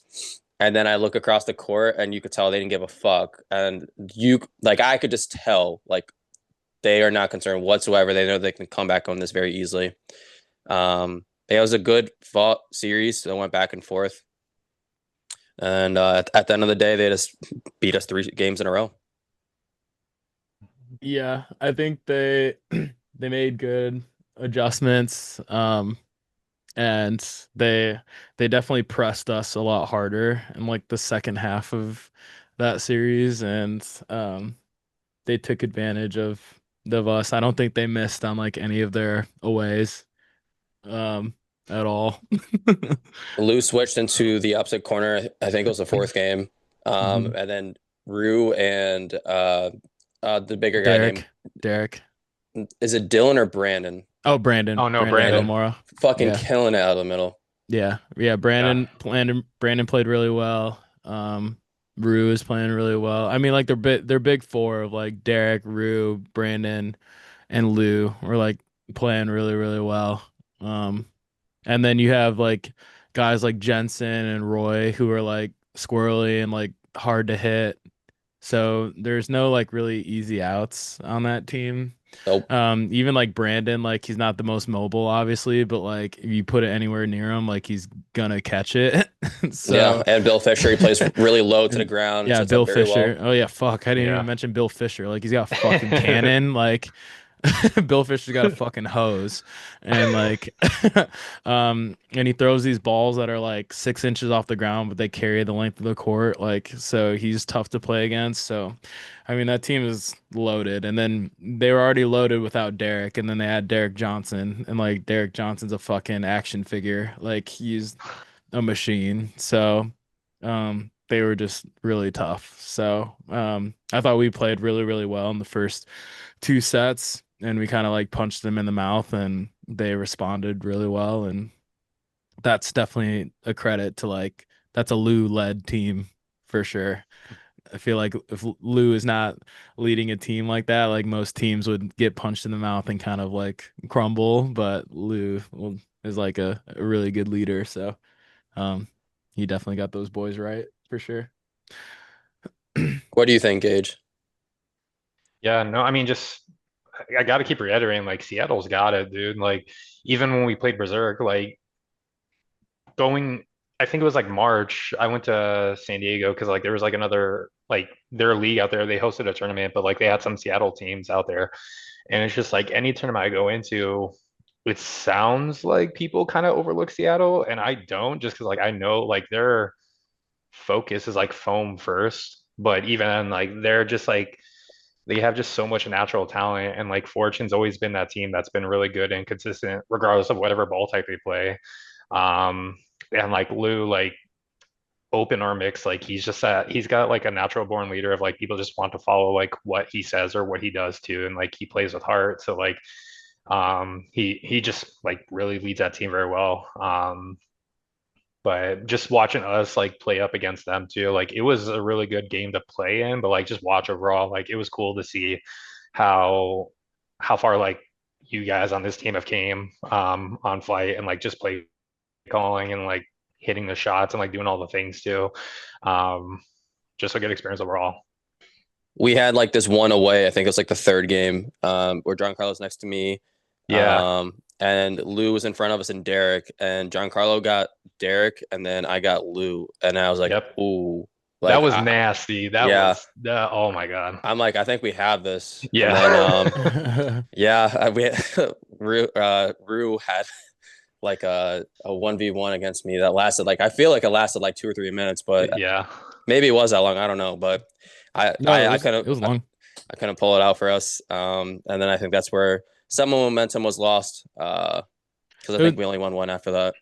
I mean that was a tough one. Like if we win that one, and then there was one where it was Gage and Gio versus I think Bill Fisher and Brandon Hmm. Dillmore, I think. And it's like Yeah. I feel like I take us over those two more times than not. I think we win that 8 out of 10 times too. So it's just like one of those things. I think you win that matchup over Rue more times than not too. Like Rue just put a good ball. Like he was throwing a lot of like straight fastballs, and then he threw kind of like a sinker or like a slider. That was rough too, because like I don't ever like ball blocking with two balls, but I started doing it like last month. And I Mhm. saw the ball come in, and I ball blocked it, and that ball, like, I don't know. It's tough because it was definitely a trap, which I understand why they called me out. But I had two balls right in front of it, and like it went straight down. There's no shot to hit me in the foot. But again, I understand why they called me out. But yeah, that was rough. Yeah, it was a tough one. But I mean, like you took a shit ton of time off the clock, so I mean it was fine. But yeah, I think a theme for us for the majority of the year in foam is just like closing sets. Like we dropped so many sets this year from like not closing stuff like when we're up. So I think like late game, like moving into the off season and into next year, like we just need to do a better job of closing sets. So there's just too many that we drop sometimes, but I think we'll be much better at that next year. I think in this series specifically, we did a very bad job on being aware of the not the waves, the waves, because every time there was one out, there was a second one out immediately. Like Mhm. I'm looking up, Lou's not throwing. I look to my right, someone gets nailed, and then another person gets nailed immediately, and I'm just like, fuck, man. And then we didn't Mhm. do a good job surviving the initial rush either. Yeah. Yeah, that was a tough one. Um, I know, like, since I was being prioed, I started rushing because I was like, if they're throwing at me anyway, then I was like, I'd rather somebody else. Like I was like, if I die off the rush, then that's kind of whatever if they're going for me anyway. So I was like, I was gonna try and get somebody like a good pitch. So I started rushing, which I thought was fine. Gage, do you have anything to add about this series? No, I don't think I have much more to add to. I mean, they definitely outplayed us too. Like they're a really good team again, and like they did really good that day. I mean, they made it to the finals too. So I know this was a day that they were really trying for. Yeah, shout out Fortune. They fucking killed it. They made it all the way to the finals. Unfortunately, they ran into outsiders, but yeah, shout out all those guys. Those guys are all super nice. I have nothing but nice things to say about them. Yeah, I love those guys. What sucks is that like if we win that series, we play Filthy next, which like we probably we would beat Filthy. I don't know that we would lose to them. And then at worst we get third or fourth, and that's our invite to the thing. Oh, I didn't even think about that. So like Yeah. Oh, it was that set up. sucks. That was like my first thought after we lost. Cause Fuck. I knew like if we just won that, we had Filthy next. And um I felt good about like beating Filthy. There Because of are like the team invites that though, we right? so there's the four automatic bids, so that goes to Outsiders, Fortune, Shred, and Hex, and then there's two like at-large bids that are voted on. Which I think Misfits will get one because of how they played at the last one. Of And course. then the last one is kind of, I don't know. I feel like it What you know could. about FTC? So, I mean, if we play well at FTC, like that could swing things. But I mean, like the Grizzlies are out there, like they went to the thing last year and they played pretty decent at it. They did have Matt, so like that helped. There's other teams too, like Rose City. There's Filthy that's been pretty consistent this year. Yeah, I feel like Filthy was higher than us in the standings. I don't think they would give it to Threat over us. Like Threat was higher than us in voting last year, but I don't think that would be the case this year. Um, but yeah, like Grizzlies or like Filthy. Elevation could be another one that they could invite. Yeah, that's another really good one. Yeah. So Damn, that sucks. All right, boys, we got ball we'll out see. at FTC. So we really need the ball out at FTC, but they could take into account like how many practice squad players we have. So We we'll also see. played against them, which might, I don't know. Also Berserk too, since it's like a Yeah, Seattle team. yeah, So they played well. yeah, I don't know. We'll see. That's a little rough. Shit. All right, let's move into cloth though. So I don't have any opinions about cloth at all. To be fair, didn't watch any of it. I was on a plane. Yeah. But how was cloth? Um, Cloth was good. Honestly, like we play really well in Cloth. Um, we're not to say that we're a Cloth team. I think we're just an athletic team. And I think Cloth is a lot of being athletic, but we played not the best in the beginning. Um Misfits, we lost to Misfits 8-6, which like we beat the shit out of Misfits in Minneapolis. So like I was confused like why we lost to them, but we just didn't play really well and like we threw a bunch of catches. But we lost 8-6. And then we played Rockefellers and we got demolished by them. They're a good catching team. I think They we take threw a lot. cloth very serious too in Yeah, Empire. they've been practicing it a lot. I've seen on Instagram. So they beat us pretty good. We beat Bloodline. We beat Eugene Elite, which I thought since they're a good catching team, I thought they were gonna be like a tougher matchup. Um, because I know like Dylan Tobia is a really good cloth player. But we beat them.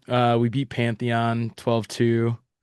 And then that was round robin, and then we played outsiders, first round of playoffs, and we were up 4-0. We won the first two sets, and we were looking good actually. Like we were looking really good. We had all the momentum, and then we kind of just like I don't know, Gage, if you remember, but like we kind of just started throwing balls away, and we went down to like one ball a decent amount, and they started running like really aggressive aways on us too and hitting us, and um yeah, they kind of just like turned the tide on us, and then we lost 8-6. Yeah.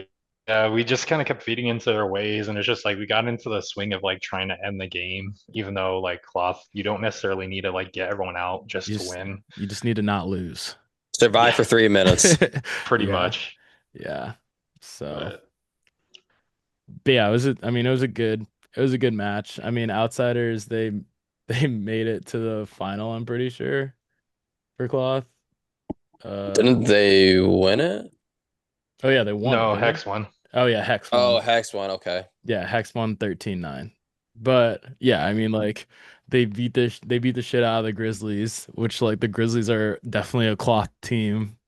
And they were like destroying the Grizzlies. Like I was watching the series and it looked like horrible.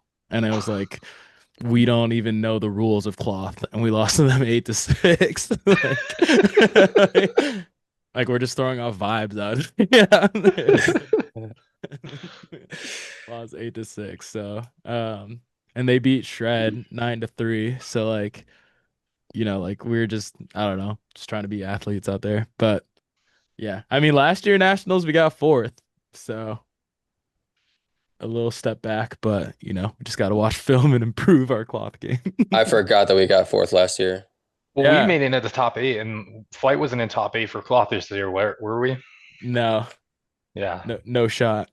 No, so yeah, we made it in the top 8 too. Yeah, we made it up into the top 8, I think.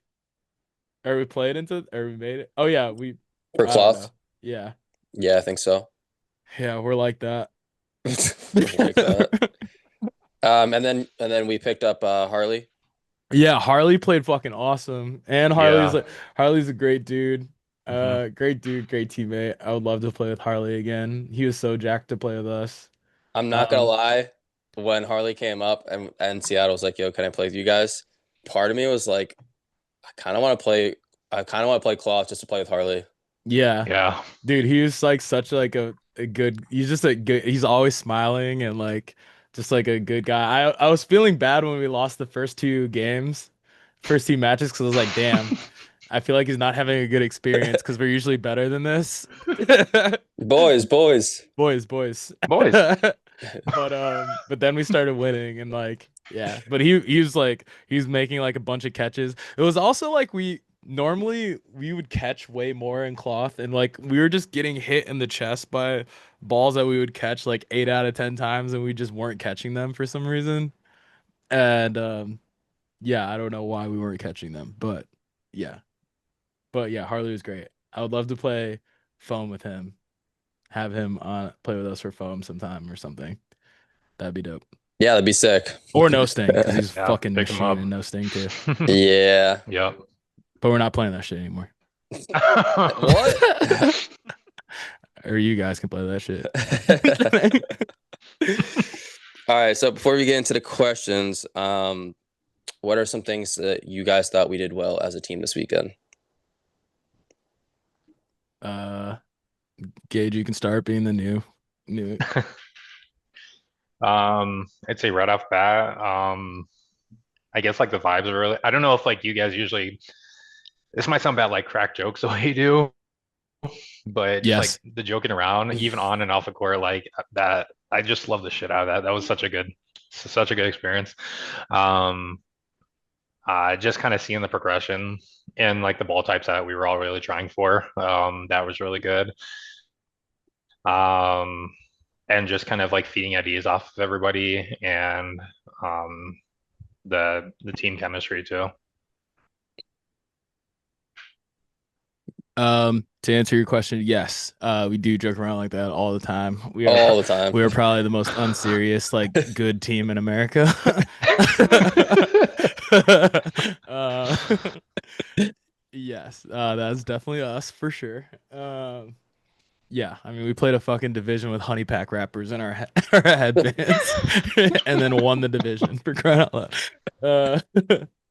Uh, but yeah, I mean, to piggyback off Gage, I mean, like, anytime like shit was hitting the fan and like moments of chaos, like the Thorn Roses series, like when it was kind of like dire, like we weren't really stressed, like we weren't like panicking at all. Like we kind of understood that like we're still the better team, and um, we believed in like each other that we were gonna pull it out. And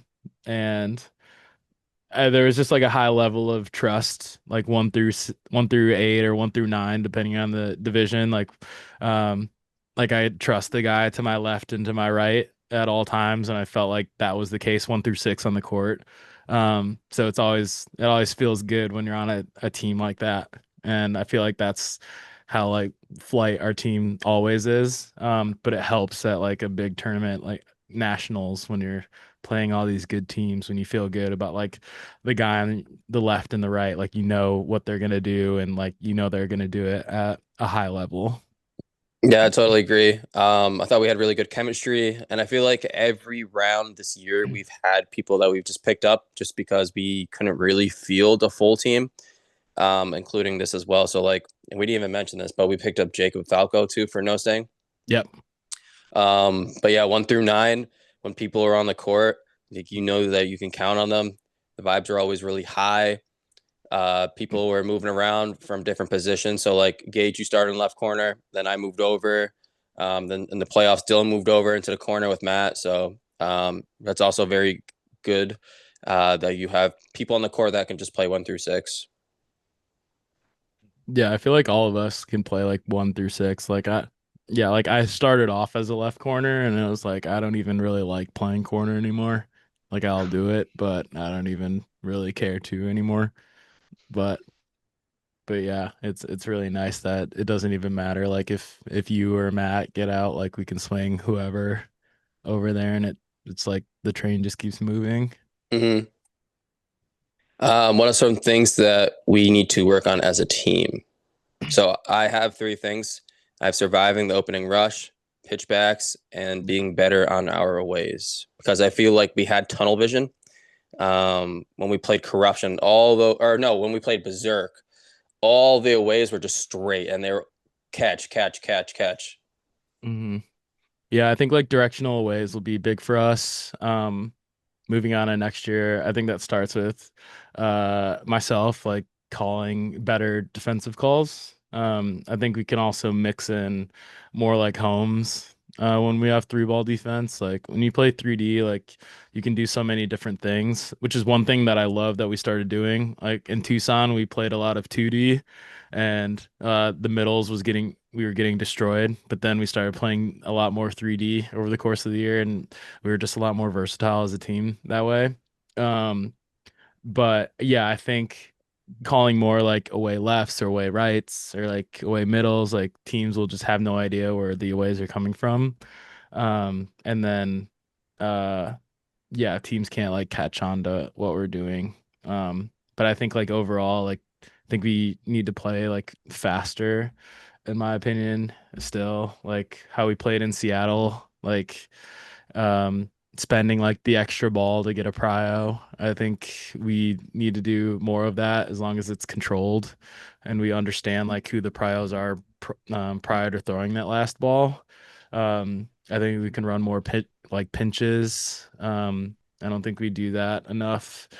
Um, and I think that like pressuring from like say say someone like throws from the middle, like I feel like there's a lot of like free shots coming from like the opposition's like our opponent's corners.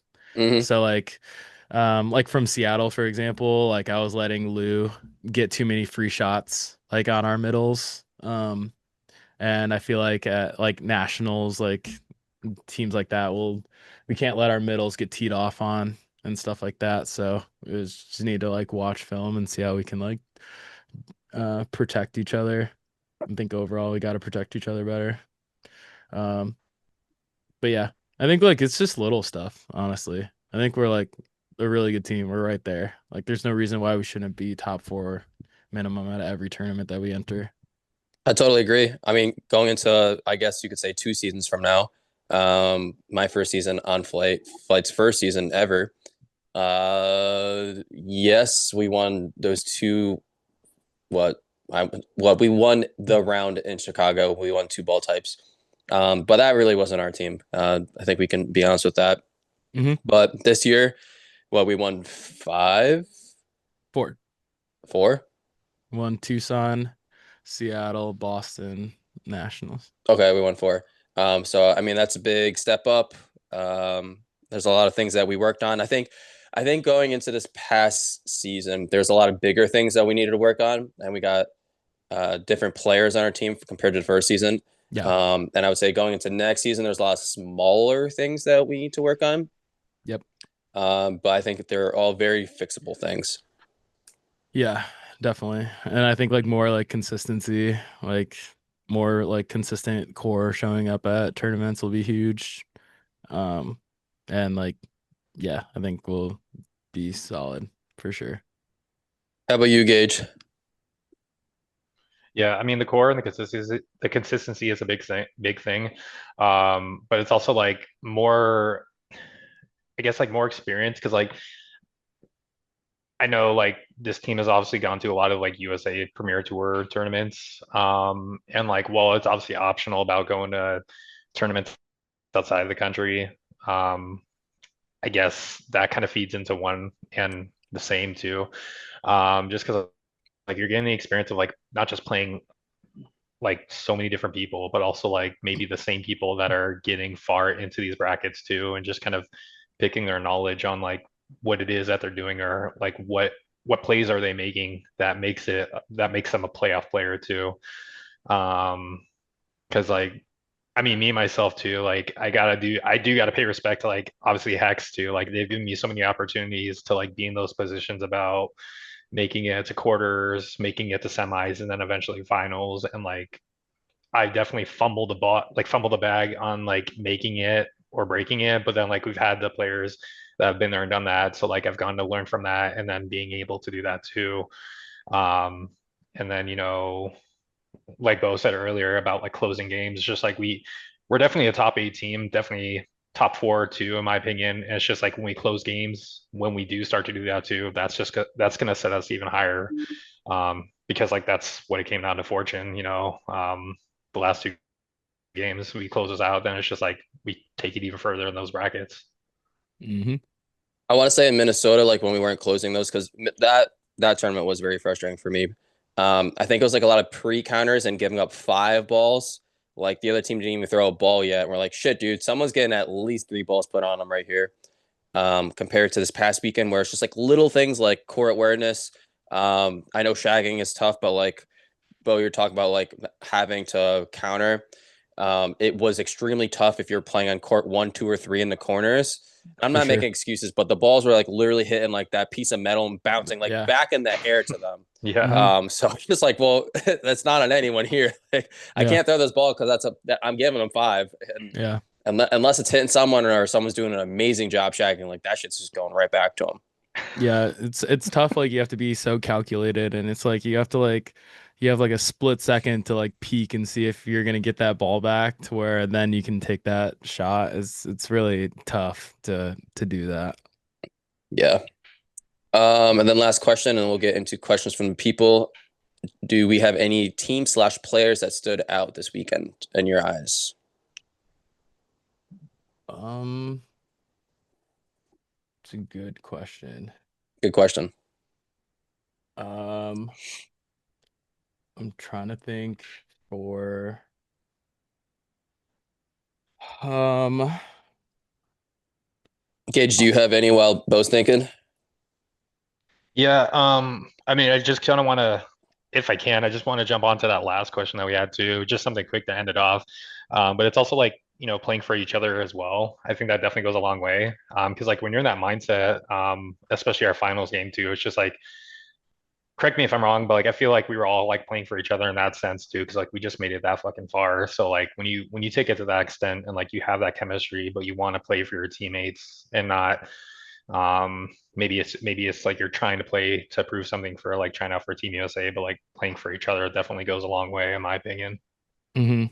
For sure, yeah. Like you're playing to win, but like you're playing for your boys and Exactly. Right. Ashley. Boys, Ashley. Yeah. boys, flight boys and girl. Um, people that stood out. There's there's a guy on Berserk. I don't. Oh, that's a good one. Yes. there- Shit. There's a there's like two on Berserk actually. There's he was he's kind of short and he had like a nose like strip on his nose and he was wearing long sleeves. Um, I don't know what his name is. I need to ask Carlock. Um, but he played in Minneapolis is the first time I saw him. And I saw him first close out like a series against outsiders and he played really well against us. And he's like very scrappy. I don't know what his name is. I'm sorry I don't know what your name is, but he's solid. And then there's another guy. Um I think his name is Ander Basile or something like that. Um but he's like really solid too. He has like Breadman on on the back of his jersey. What He was playing like right corner a on lot Berserk? on Berserk, yeah. And he had like blonde hair, like dyed blonde hair. Oh, yeah, yeah, yeah, yeah, yeah. Yep. He had like He some played really really good well. he had some like really good shots against us. I feel like he's So been on class before too, right? I I think he don't was on know. class in Minnesota.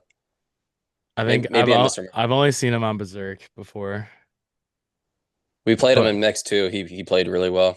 but yeah, those two on Berserk, um, I would say like stood out to me off the top of my head. He got the shorter guy. He got me in the bottom of my shirt as he's throwing the ball at me because he was throwing some disgusting like drop curves, and I'm Hmm. like going down like down. I'm like 2 feet like off the ground, and he's hitting me in the back of my shirt as I'm going like this. I'm like, dude, like these are. If he threw it any higher, I'm ball blocking. If he threw any lower, like it's just not gonna hit me. Like he was just placing them extremely well. Yeah, I would say I would say those two are like offer it. How about you, Gage?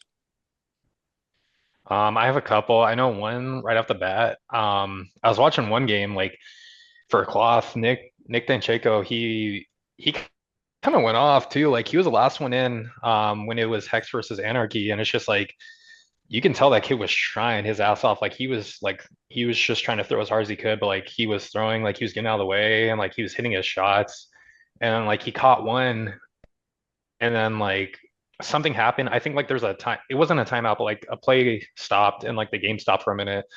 But like there's one game like it was him against like I could be wrong. It was like anywhere between five, maybe the full team. Um, but like he swung the whole game too, and like he then when he caught one, I was like, that was a huge momentum swing. And then they ended up winning the game. I'm like, damn, dude, like that kid just like fucking took house that whole game. Yeah. So Oh, I would shout out Morgan Seeger as well. Morgan Seeger was busting my ass in mixed when we played them. Shout out Morgan. Our first game against a bunch of squids when I was playing on Groove. I think she got me out like 2 or 3 times. So she was like busting my ass in mixed foam. Morgan's a So dog. yeah, so Morgan's my mom. So shout out Morgan. I think Matt got me out too, so both of them are my mom and dad. So So I got to get them back at semi-pro in a couple weeks. I thought a team. I guess like if I shout out a team, the Occupy Ball Street team from New York. I thought they are like I don't know how much they travel, but I know they're a group of like some of them are like the Rockefellers, and I think some are from Empire, but they played really well together in mixed. I played against them in mixed foam and in mixed no sting, I think, but they were really fun to play, so I thought they were good. So shout out them. I know New York dodgeball works really hard, so I like to see. I like that they were doing really well. Love to see it. I don't really have any shoutouts just because there's so many. But I know Protect Your Neck went on a nice run. And yeah, let's get into questions from the people. So, Oh wait, I have one. I have two more actually. Now that I'm looking at all the teams, one, Ali Vizcarrondo was fucking hooping in dude, that women's. catch she Yeah. had. Yeah, she was going fucking crazy in women's. For flex. Also Florida State fan. Go Noles. And then You're the Florida Rebecca State fan living in Colorado. It's crazy. I think she went to Florida State. Oh, okay. Yeah. And then Rebecca, I think Rebecca Nguyen, I think her last name is. Mm-hmm. She was playing on Kunoichi. Kunoichi. Yeah, she's a Dude, dog. she's good too. She tried out in 2019. Yeah, she's She's a really good. She's a dog good. as well. And like some people were like, is she new or whatever? But like people don't know she's been around for a while. Yeah. But yeah, she's a dog as well. She used to play 8.5 back in the day, like pinch. Yeah. I don't know her dude. well at all, but yeah, I know that. Yeah. So yeah, she's those are two like women's players that I remember that were solid. Hell yeah. Yeah, that alley catch was crazy because she's like rolling around. I'm like, there's no way that she's getting thrown out here. And she does. She makes the catch, of course. And then she just fucking, I'm just like, bro, what just happened? Yeah. There's a lot of like good women's teams coming around too. Yes. Yep. Yeah, because like it's been a thing where like there's been like a lot of like newer open teams coming around, but like you got Frenzy and then you got Fang. Like they've been like doing some good work out there. And then like especially like as I went to Dallas too, and like I got to see Flex. I know they've had a couple of people subbing in and out too, but it's just like even their core people, like they've just been up like grinding away too. I'm kind of biased because like a couple of them are on my mixed team, but it's just like Carla, like not to throw Carla, don't take your eyes off on Carla though, because like she will get your ass though. Bro, Carla sniped the shit out of Megan McCaffrey. Yeah. Megan was like bending down to pick up a ball, and then I just see a foam ball just come through like the corner of my eye and just hit Megan in the face. Yeah, that was funny. Dude. But yeah, Carla's always a dog. So yeah. Hell yeah. Shout out Flex. I will be having Ashley Elder on and Lou Ann on this upcoming week. So be on the lookout for that. It'll be a good episode. That's dope. I'm nervous for you, but that's dope. I'm terrified. I think I said like 10 words to Lou Ann in my life and that episode, but it's gonna be a fire one. She's so nice. Yeah. We talked to, well, I wouldn't even say me, I would say we. Not this past nationals, one before, where I think we had like 5. And she's like, hey, can I play with you guys? Can I hop on the court with you guys for this one series? I'm like, oh, I don't know. Oh, that's funny as well. But let's get into questions from the people. Thank you to everyone who sends them in. We have like fucking 20 here. So, oh God. Yeah, there's a good amount. Let's get right into it. Some of these are statements. Some of them are questions. Okay. First question from Xander. I'm pretty sure this is for you, Bo. What are we doing with ball control? Oh yeah, he was mad at us for ball control in the Fortune series, I think. I think like at the end, I think he was referencing. Those last 3 games are rough. I think the I'm not last gonna set. lie. You can see him if you like watch the series from my GoPro on our team YouTube, you can just see him in the background in the stands going like, "What the fuck are we doing?" He was like 10 rows behind me, and I had a few games where I was cooking, and I hear Yeah. Xander behind me the whole time. Yeah. Yeah. So yeah, I think that's what he's referencing. Next question from Roy. Did you like playing with Regina? Oh yeah, Gigi's his girlfriend. Yeah, Gigi played with us on Groove, Team Mexico player. Yeah, she's a dog, super athletic, cannon for an arm. Yeah, really liked playing with her. Apparently she had a leg injury, but I had no idea. Um, but yeah, she was fun to play with. We closed some sets together. But yeah, she's good. Oh Good yeah, player. shout out Regina. Next question from Jackson Lamar. From start to finish, what has been both of your favorite moments this year? Um, I think winning. I think winning in Seattle was probably my favorite. Um, because leading up to Seattle, like all of Seattle hated us. Like the funny banter on Facebook between like me and Shota and the city of Seattle. Um, Aaron Greenlee giving you yeah, funeral home recommendations. yeah, she put down like a list of like 40 funeral homes. And then, um, yeah, and then like you could tell in the final, like the entire gym was against us, and then winning. I love away games, so um, that was satisfying. And then obviously like making the practice squad and like all the homies making the practice squad with me was great. So I'm really excited for practice in October. So that'll be fun. How about you, Gage?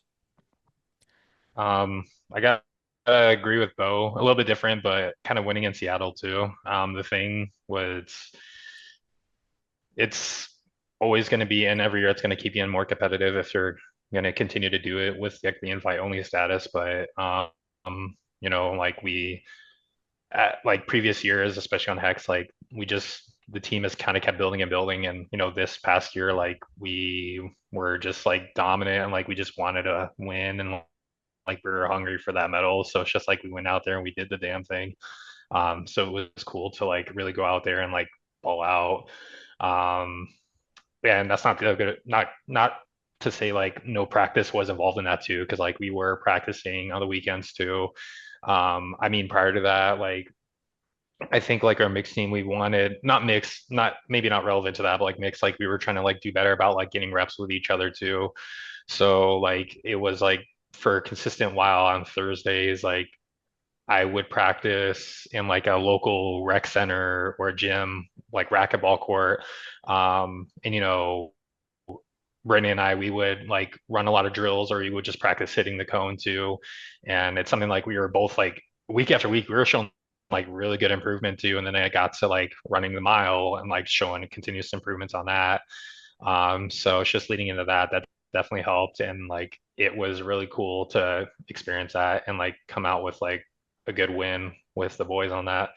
But then, coming a little bit further, I mean, just the tournaments here and there have been pretty fun. Meeting new people, and coming into this weekend too. I don't think I've gotten a chance to play with anybody on our open team. Um, to my knowledge, but I mean, overall, like it was a really fun weekend. I think just Matt at Worlds, right? Matt, yeah, Matt. Like Mhm. I was so glad I got to share the court with him again. Him and Ashley. Yeah, I'm thinking about so much, and I keep forgetting. Like, oh yeah, we just shared a week with each other in a different continent.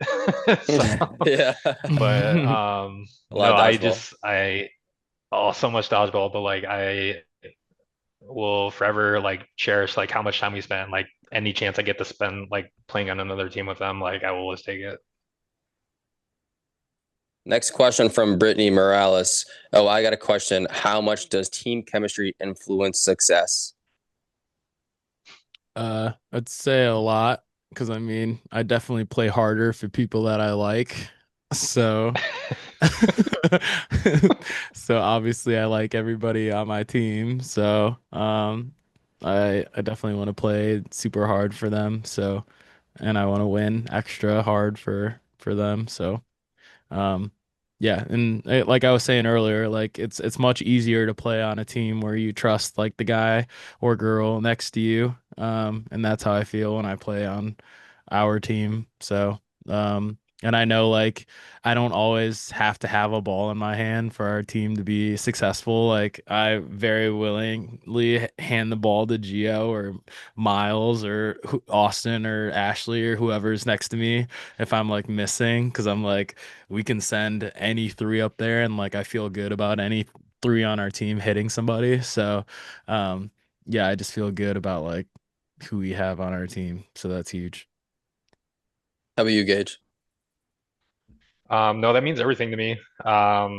This we showed it this past weekend. And I know like I think Eli he posted a video about like how like what teams are doing good and like what it is that's showing those successes too. And it's just like it does matter as much as maybe some other people don't think it does because it's just like I think it was like cat out of the bag like uh Hex, we had a falling out at one of our nationals, and it's just like the chemistry wasn't there, but it's just like, um, just kind of got progressively worse until we kind of imploded, unfortunately. But then we came back and then we got past it. So it's just, when you're playing with people that you want to play for, you're going to play harder for them too. I think chemistry is almost everything. Just because I won't say what series, but there was a series when we all played together Friday.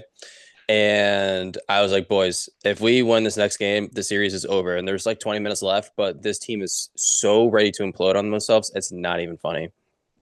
Mm-hmm. But yeah. And also shout out Brittany because she was shagging for us the Oh yeah, entire true. day. Yeah. Yes. Yes. Thank you, And Shaggers. Ashley's roommate, what's her name? Adriana. Adriana. Yeah. Adriana. Yeah. Shout out her too. Next question from Georgie. Favorite team to watch this nationals? Maybe one out of each men's, women's, and mixed. We kind of touched on that, but I don't know if you guys have anything to add. Um, Favorite team to watch at nationals. Um, I think outsiders is like just the easy answer because they all make incredible plays. yeah, I would say, yeah.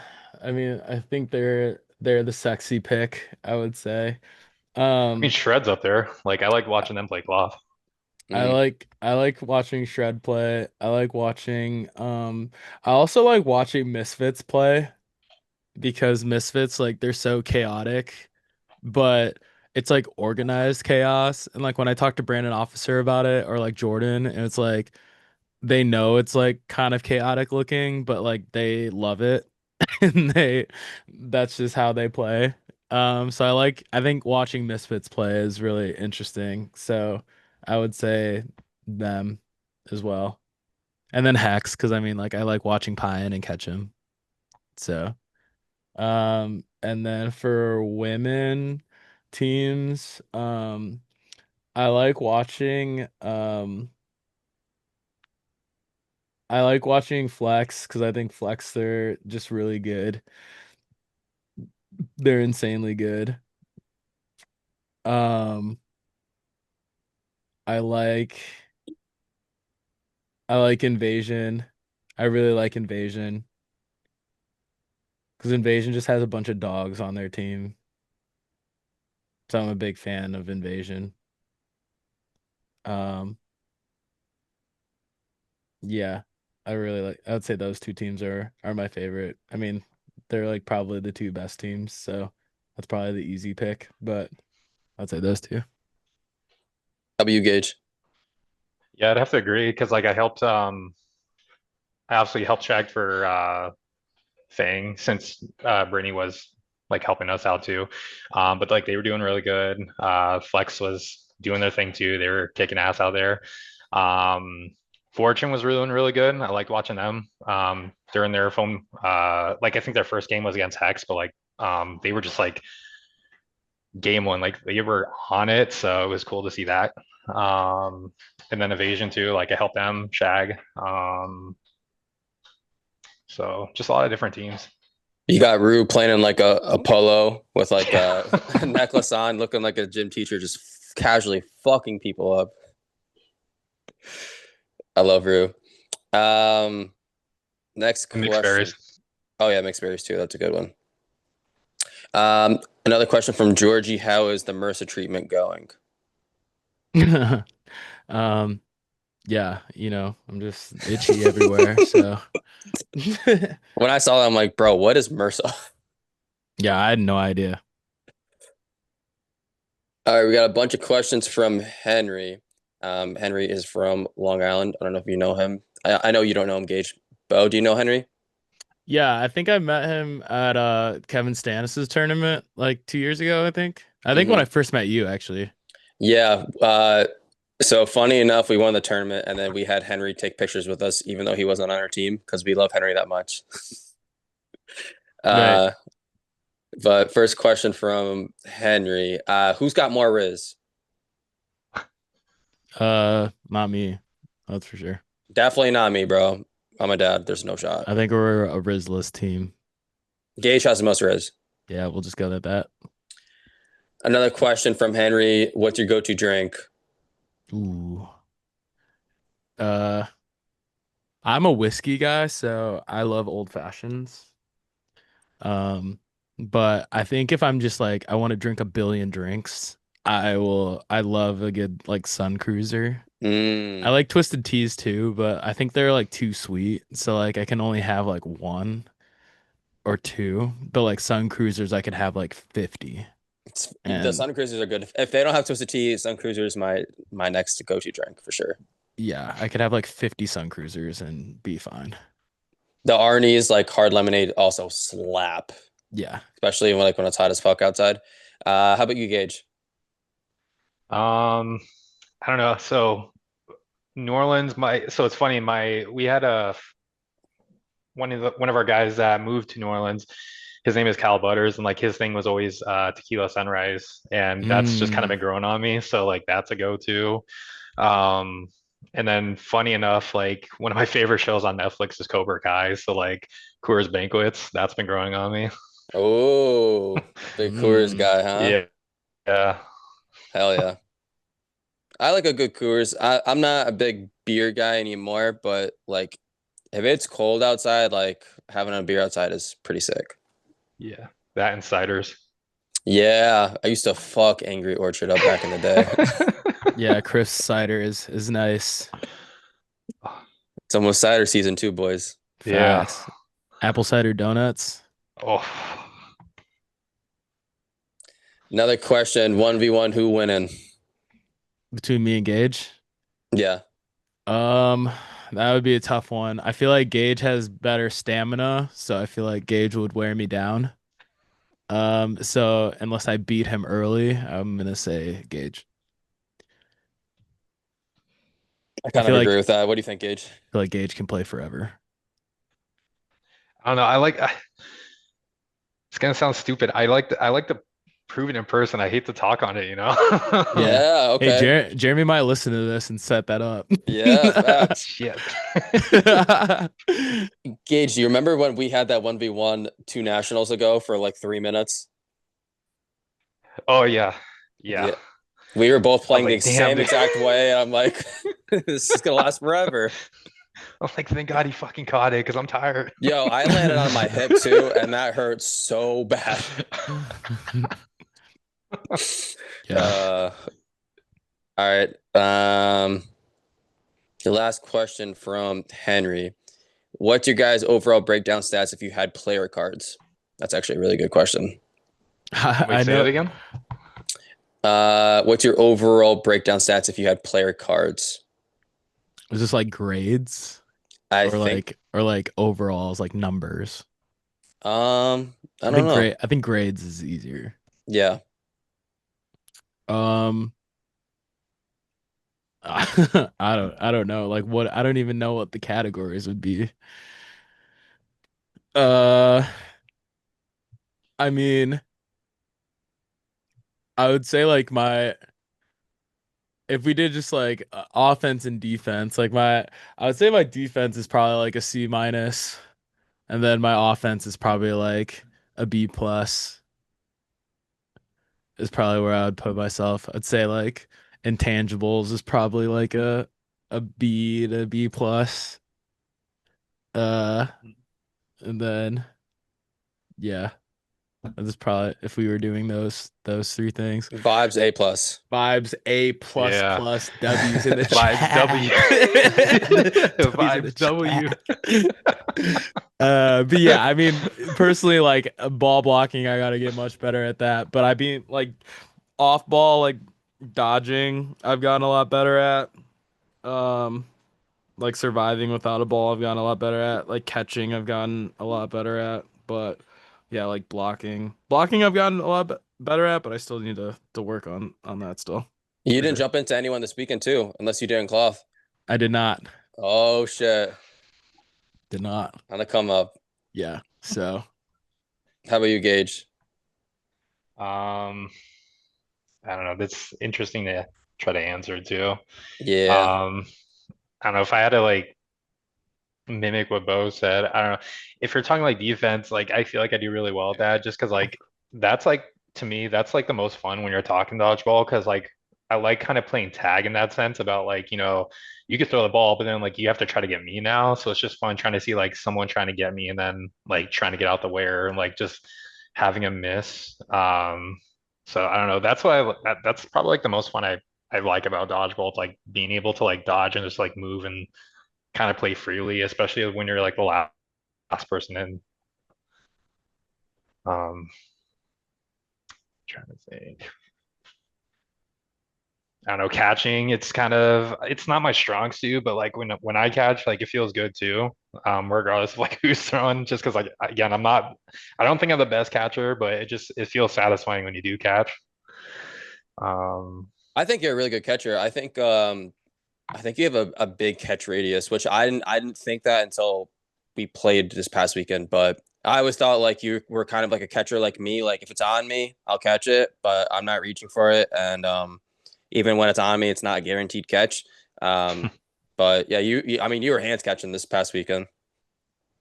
yeah, I mean, even then, like I would also say like I definitely have my good and bad days when it comes to catching too. And like that's probably just like a league thing, but it's just um like even open gyms, like I'll fuck around and I'll try to like all hands catch and see if it works out just to have fun with it. Mm-hmm. I'll give my grades for myself. F minus, F minus. Next season, I'll get better. F's in the chat to pay F's in the respects. chat. Yeah, F in the chat. F in the comment section, boys. All right, next question. Question from Simon. Are you more excited about playing an API or the after party? I'm not going, so I can't answer. Bo, are you going? To API? Mm-hmm. Yeah, I'm pretty pumped for API. Got a pretty good men's team, and then our mixed team is sick. I hope we win mixed. We should win mixed, but Do you want to say who you're playing with? yeah, I can list the roster. For open, I'm playing with Nathan Wu, Aaron Goodwin, Dan Holzer, Hari Garin from Malaysia, Johnny Ho from Hong Kong, Maxime from Canada, Nick Dachenko, and Pyong from Hong Kong as well. This is a crazy ass team. Yeah, our team's gonna be fucking sick. We're gonna be really fucking fast, and we're gonna play fast as shit. So I'm really excited for it. And then for mixed, it's me, Dylan, Josh Eustace, Shota. Hold on. Shit. Yeah, me, Dylan, Josh Eustace, Shota, Xander, Hari Garin, Aurora, Shauna Rowe, Eustace's girlfriend, Simone Phillips, and Carolyn Lee. They're from Australia. But our mixed team's gonna be sick. Fuck. That's a solid team for sure. Yeah. Yeah. I'm very much shagging during playoffs, but I'm cool with that. You're gonna be like me during the Hex series. Yeah, I'm gonna be a round robin warrior. But the thing is that like cloth and foam are gonna be going on at like the same time, I think. So Oh, that's um interesting. yeah, so I'm gonna have to like step up during like some of the round robin games while like I don't think I'm playing mixed cloth right now as of right now. So while they're playing mixed cloth on Brick Squad, I'm going to play like our round robin games for our team name is Petrol. Because that's what they say for gas over there. So that's our team name. Hell yeah. All right, next question. Question from Shoda. What's the biggest takeaway from this weekend besides Bo knows no stink? Fucking idiot. Um, just that our team is like right there, honestly. Like we just have like minor things to tweak.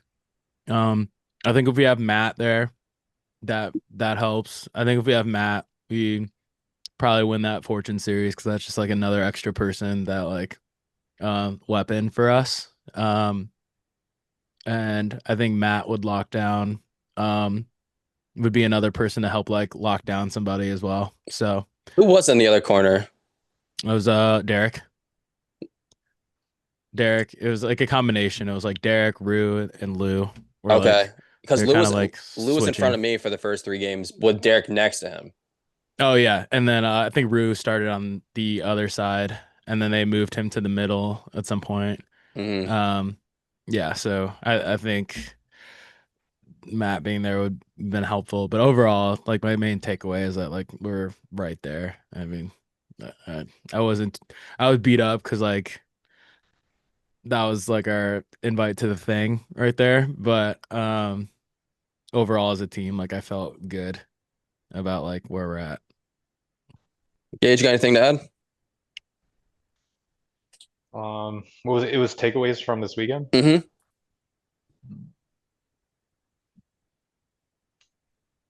I don't know. I still trying to take it as it is.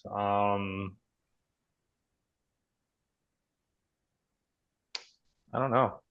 I'm just really kind of thinking about what I want to do as far as going into next year goes. Because I know we talked about like what that looks like if like it'd be me on your guys' roster, and it's just like I would love to do that.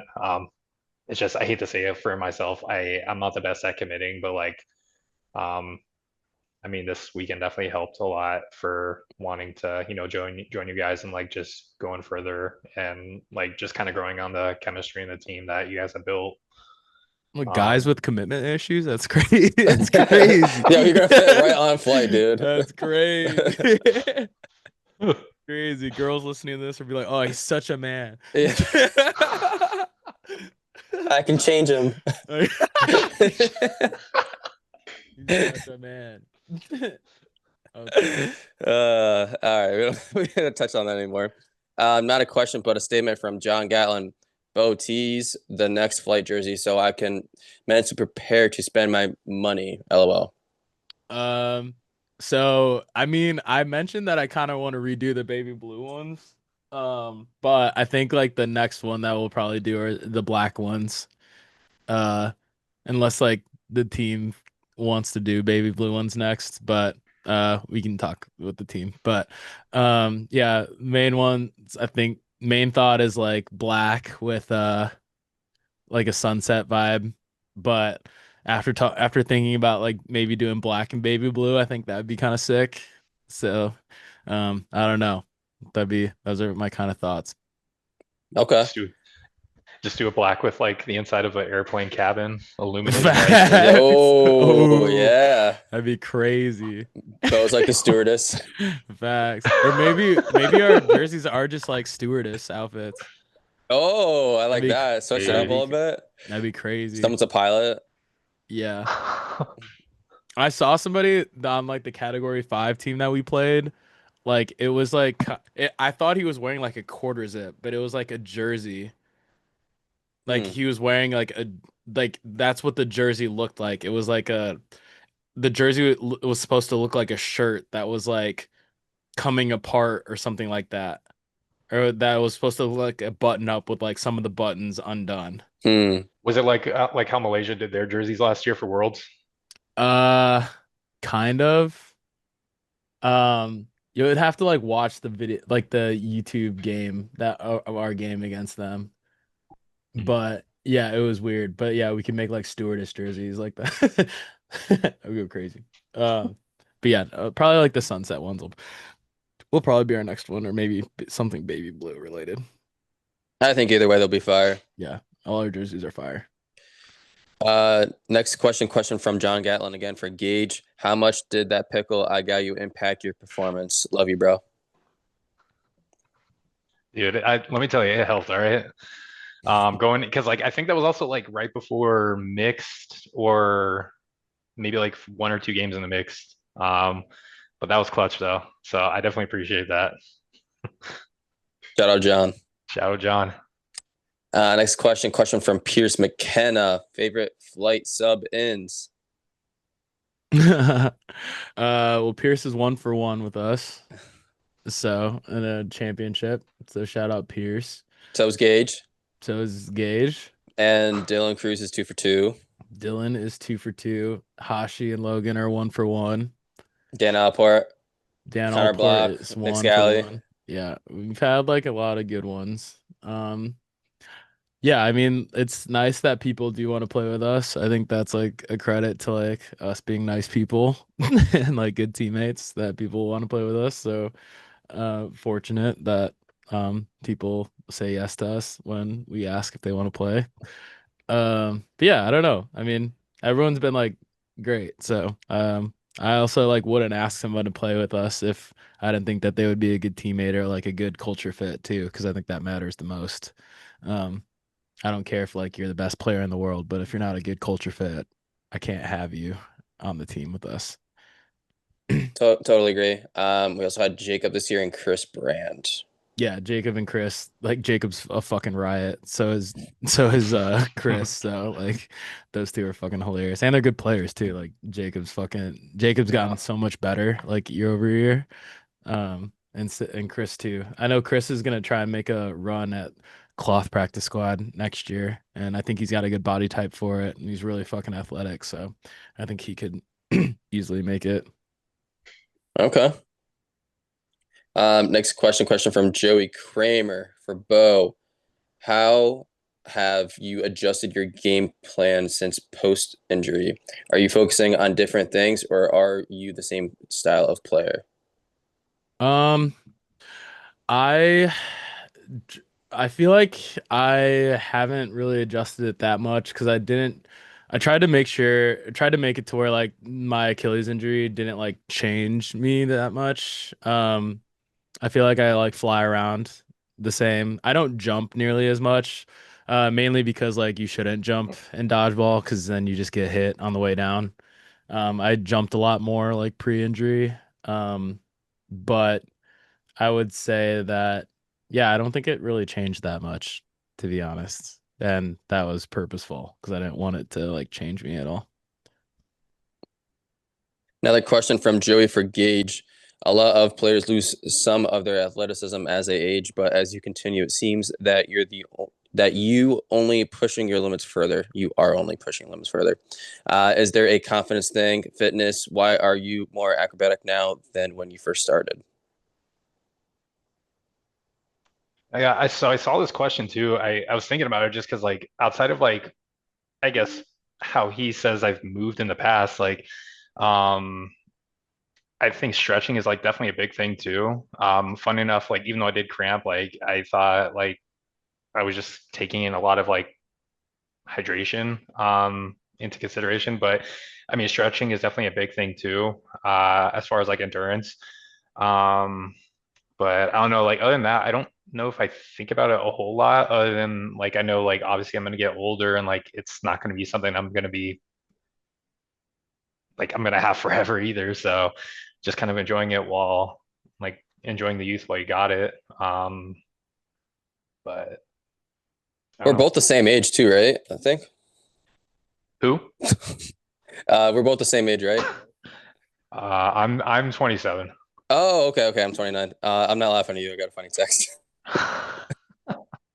Um, yeah. Next question. Question from Kim. Yes, question from Kim. What's y'all's favorite moment at nationals? Both of you guys have elevated your game to another level this year.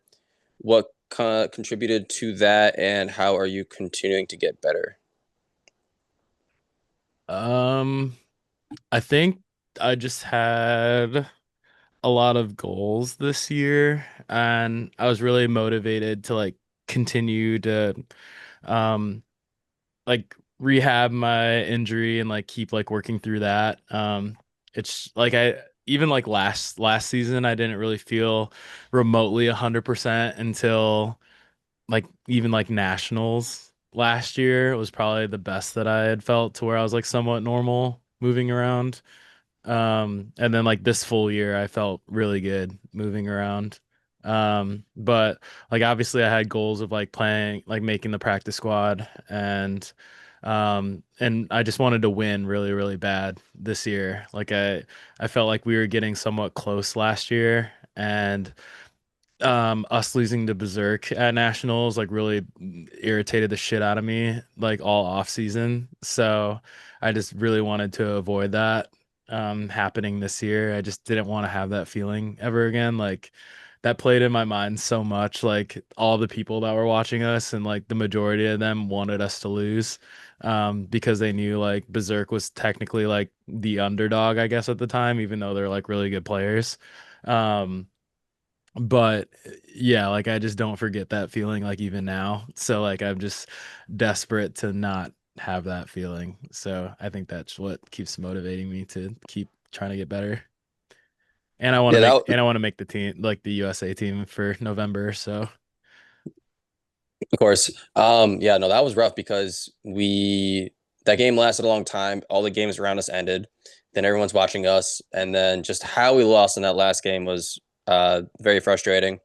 Um, and then yeah, you and I, because we got knocked out of playoffs, we had like a nice one-on-one talk for like 20 minutes, um, just laying it all out and figuring out what went wrong and how we can get better, like as a team. So I think this year our roster got better. That's no shot to anyone who was on our team 2 seasons ago. Just our roster's better. Um, I think I think tournament by tournament, our chemistry has gotten a lot better. And just like you said, like you had the goals to make Team USA. I mean, it shows that on our team, what we had 8 players that made the practice squad. So obviously, it was a goal for everyone, and everyone realized that from the outside, like looking in. So we're all just pushing each other, um, which is good motivation. If there was any that was lacking. yeah. How about you, Gage? Yeah, I know I kind of already hinted up on it, or t we already talked about it too, but it was really like the finals for us in hosting, and then just seeing everyone like have their moments too. That's like something that really stuck out for the weekend. Um, I'm sorry, what was the other part of the question? Favorite moment. How have you guys elevated your game to another level this year, and what contributed to that? And then how are you contributing, or how are you continuing to get better? Oh yeah, so no, yeah, it's more of like how I play a role as I get like I guess more quote unquote tenured in the sport, and not just like on a USA like USA tournament perspective, but also like on a local perspective. Because like kind of like a couple things that would blow my mind, I guess, as years pass is like there was one league that it was more of like I guess a corporate league, but they still had dodgeball that happened after COVID. Was like they obviously they had their restrictions, but like then they started lifting a little bit piece by piece. So then like there's this one person who he doesn't really play dodgeball anymore, but like he was running part of like Cactus and this other league at the time. And like while he didn't really try as much, like he went to like a USA tournament here and there, but like he was very big in the community about like like people being social and like growing on the sport locally. We just kind of had like a talk one night about like some things just happened on the court, and it wasn't anything terrible. It's just like um me trying out for like Team USA and like being in those being in that environment already about like going to those elite dodgeball tournaments or USA tournaments. He said like he thought very highly of me. Granted, this was also a player that again he doesn't really try as much. But he said that's also going for the same around people around you too that don't really try as hard as you do in the sports. Like regardless, like you're always gonna be looked at very highly, um, regardless of like if you're in a local league or if you're going and getting further in that competitive scene. And it was something that like it made me think a lot about too, because like I feel like I still am that person like kind of the youngest in the room because like even when I started playing professionally at like I think it was like 18 or 19. So like I was always going in these rooms of like being the youngest person. But then like when someone says that to you too, it really makes you think. So like, going forward, um, I guess like another thing to add to it's just like in Cactus, like there's one league where I got to play with like a bunch of like everyone in Cactus. I love everyone in Cactus too, but just this one season, like everyone, like the group, like they really wanted to win like the end of season tournament, let alone like the whole season. And like how I was able to like share my experiences or be that leader for that team too, given everything that I went through that year and the year before. I could be wrong. I think that was like their first actual season or tournament that they won. And it did, I could tell like it meant a lot to them too, but it was cool to like recognize that and just show like, regardless of age, like you're able to show some kind of leader and like how you show that goes a long way to other people too. So like I feel like I was able to at least show that throughout this year. Love to hear that. And last question from Cohen. What's some advice you would give to an upcoming youth dodgeball player in the competitive scene?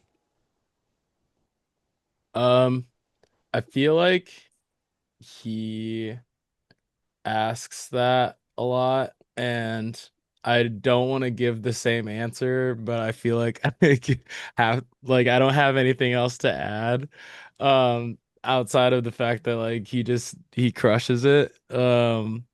Like he does all like the right things from like what I see. Like he talks to like all the right people. Like he reaches out to people, like he's a sponge. Um like I can tell like he cares a lot. He watches film. Like he's asked me before to like watch his games and like send him clips or like break down his game before. I think he's a really good player. Like he's playing against like grown ass men at the age of like 16, and he's now a senior in high school. So yeah, he's gonna be a dog. Like he's already a leader. Like he was a captain of like the Canadian team at the Youth Worlds. But I would say like yeah, like just keep being a sponge. Start getting like I think like now that you're at an age to where like you could really put on some like muscle, like work on your body. I would say that's probably like a big thing right now. Um, I'd say that'd be my biggest thing. And keep like playing up, like try and play the best people possible and like pick their brain. And really try to understand like the why behind like certain situations. I think that really helped me a lot. Not just watch film to watch film, but like try to understand the why of like certain things. Um, I think that's where you'll get a lot better. How about you, Gage? Yeah, I mean, me kind of answering this too. Obviously, it's coming from like my perspective. But like if like the people that know me, I'm like a very quiet person too, even though like I do, if I have a voice, like I'll use it on the court too. But it takes me a while to like really open up to people and like give my honest feedback too, because just like he I've seen his name come around here and there too, and like I know he's like trying to be a sponge and like really learn. But like genuinely, just like how I take things, it's like I try to be humble as much as I can too, just because like I know like if there's an inch of me that gets I guess cocky or a little bit braggy too, like I fumble real quick too, and it's just like I think both ways, like it can come back just the same way that I give it out. So like if I act one way, like I know what that feels like to be on the receiving end too, So like I just try to be humble in that sense too. Um, but it's good because like it does seem like he's making the right moves as far as like who he's asking, just asking the question alone, and like putting himself out there. And also just kind of like building your brand too, and like having the bridges built. Because like for him, it does look like his future is so bright and that he's going to do really good things in the sport. And it's one of those things where, you're going to have this path, and whether you look back on it, you're able to say like, hey, like maybe an example, like if you're trying to join a team, they're going to recognize you for not just the attitude you bring on and off the court, but also like how your play style has been and the experiences that you've been through. So like I think that's like a big thing too when you're trying to understand where your path is going in this career too. Because that goes to show for like same for Nick. Like I know he's trying to jump on like different teams too. He did it for nationals this weekend. He's been doing it all year, and like he's doing the things. Um, and I mean, as it's shown, like he's on the practice squad too. So like just do your thing, be humble, and like results will show too. Yeah, for sure. Kind of just like what you guys said, like be a sponge, ask questions, know the why, record everything that you do, ask people to watch it, watch your shit back, watch your stuff back from Right. like 6 months ago and see where you progressed and where you regressed. And then That's I a would good say, talk to your teammates, figure out what they're doing and why they're doing it. If you can practice them as much as you can. Back in the day when it was elite days, so like Kyle Sander was on our team, he lived in Ohio. Matt Levine was on our team, he lived in Ohio. We had two people who lived in Pennsylvania. We had some people from Connecticut. So we weren't really able to ever practice. Like we would treat these smaller tournaments as practice. So Matt Levine and I, because we also had Jeff, but like Matt Levine and Jeff would play corners a lot, but I would slide into the corner whenever one of them got out. So Matt Levine and I would watch film like religiously, and we would send each other clips every day, of our games, of why Matt did something, like where I'm picking his brain. Hey, why did you make this throw? Or he'd send me something. Hey, what did you see here? And then I would send him something from like another series of two completely different teams. And I'm like, yo, we should try something like this. Like, I think it would work for our team. So just trying developing that chemistry with people is huge. And yeah, I think that's really it. You're really young. You got into a good sport. You're asking a lot of questions. I see that from living in America that you look very committed to playing dodgeball. And I'll shout out the podcast. So on the line, first interview, Sir. bro. Sir. What the girl? Crazy. With a girl. So on the line, go subscribe to his YouTube podcast. But yeah, you're doing everything right, man. Keep it up. And that is it. Do we have any closing thoughts or shout outs? Yeah, shout out to Flight Boys and Girl for awesome nationals. I thought it was really successful, and excited for next year. And shout out Team USA. I'm really excited for practice next month. And shout out the Apex chat. So Apex boys as well. You hopping on tonight. Shout out you, Ryan, for having us on. Anytime. And Thanks. yeah, let's fucking go. Excited for what's to come for sure. Yeah. How about you, Gaihj?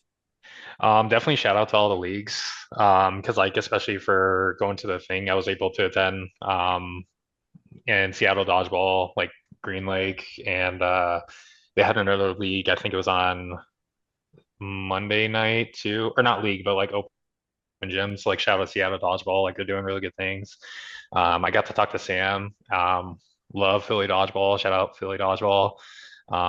Just like all the leagues that are doing the things, like it just shows like we're bringing a lot of new people into the sport, let alone like nationals and all these tournaments too. So it's really cool to see people coming out. Cactus Dodgeball, everyone that does everything behind the scenes and just kind of continuing dodgeball to go in Arizona. Trying to think what else. Forgot to shout out Boston Dodgeball League. Sorry, my bad. The league you play with. My bad. My bad, guys. It'd been funny if he was just like, "Yo, shout out all the New England, like East Coast leagues, like I don't know, Philly dodgeball, Nutmeg, Long Island." Man, New England. yeah. Yeah. Also shout out Shota. It's his birthday today. Yeah, shout out Shota. Shota Shout out Barbo. Shota. Happy birthday. Panda bro. That picture you guys took at Nationals was wild. Which one? It was like you and maybe 4 others. You, Shota. At Nationals. Mhm. Did I post it today? I'm trying to remember who else was in this. It might have been like an ethnicity picture. The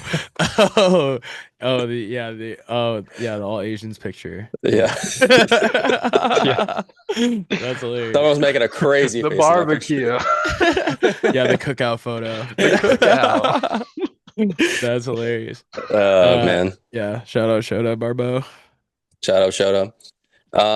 Any other shout outs though, Gage? No,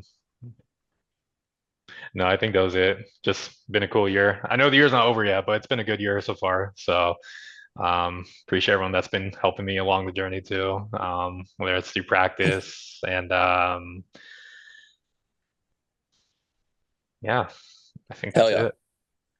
All right, I don't have too many shout outs. Shout out Flight Boys and Ashley. And Owen, W's boy. W's. W the chat.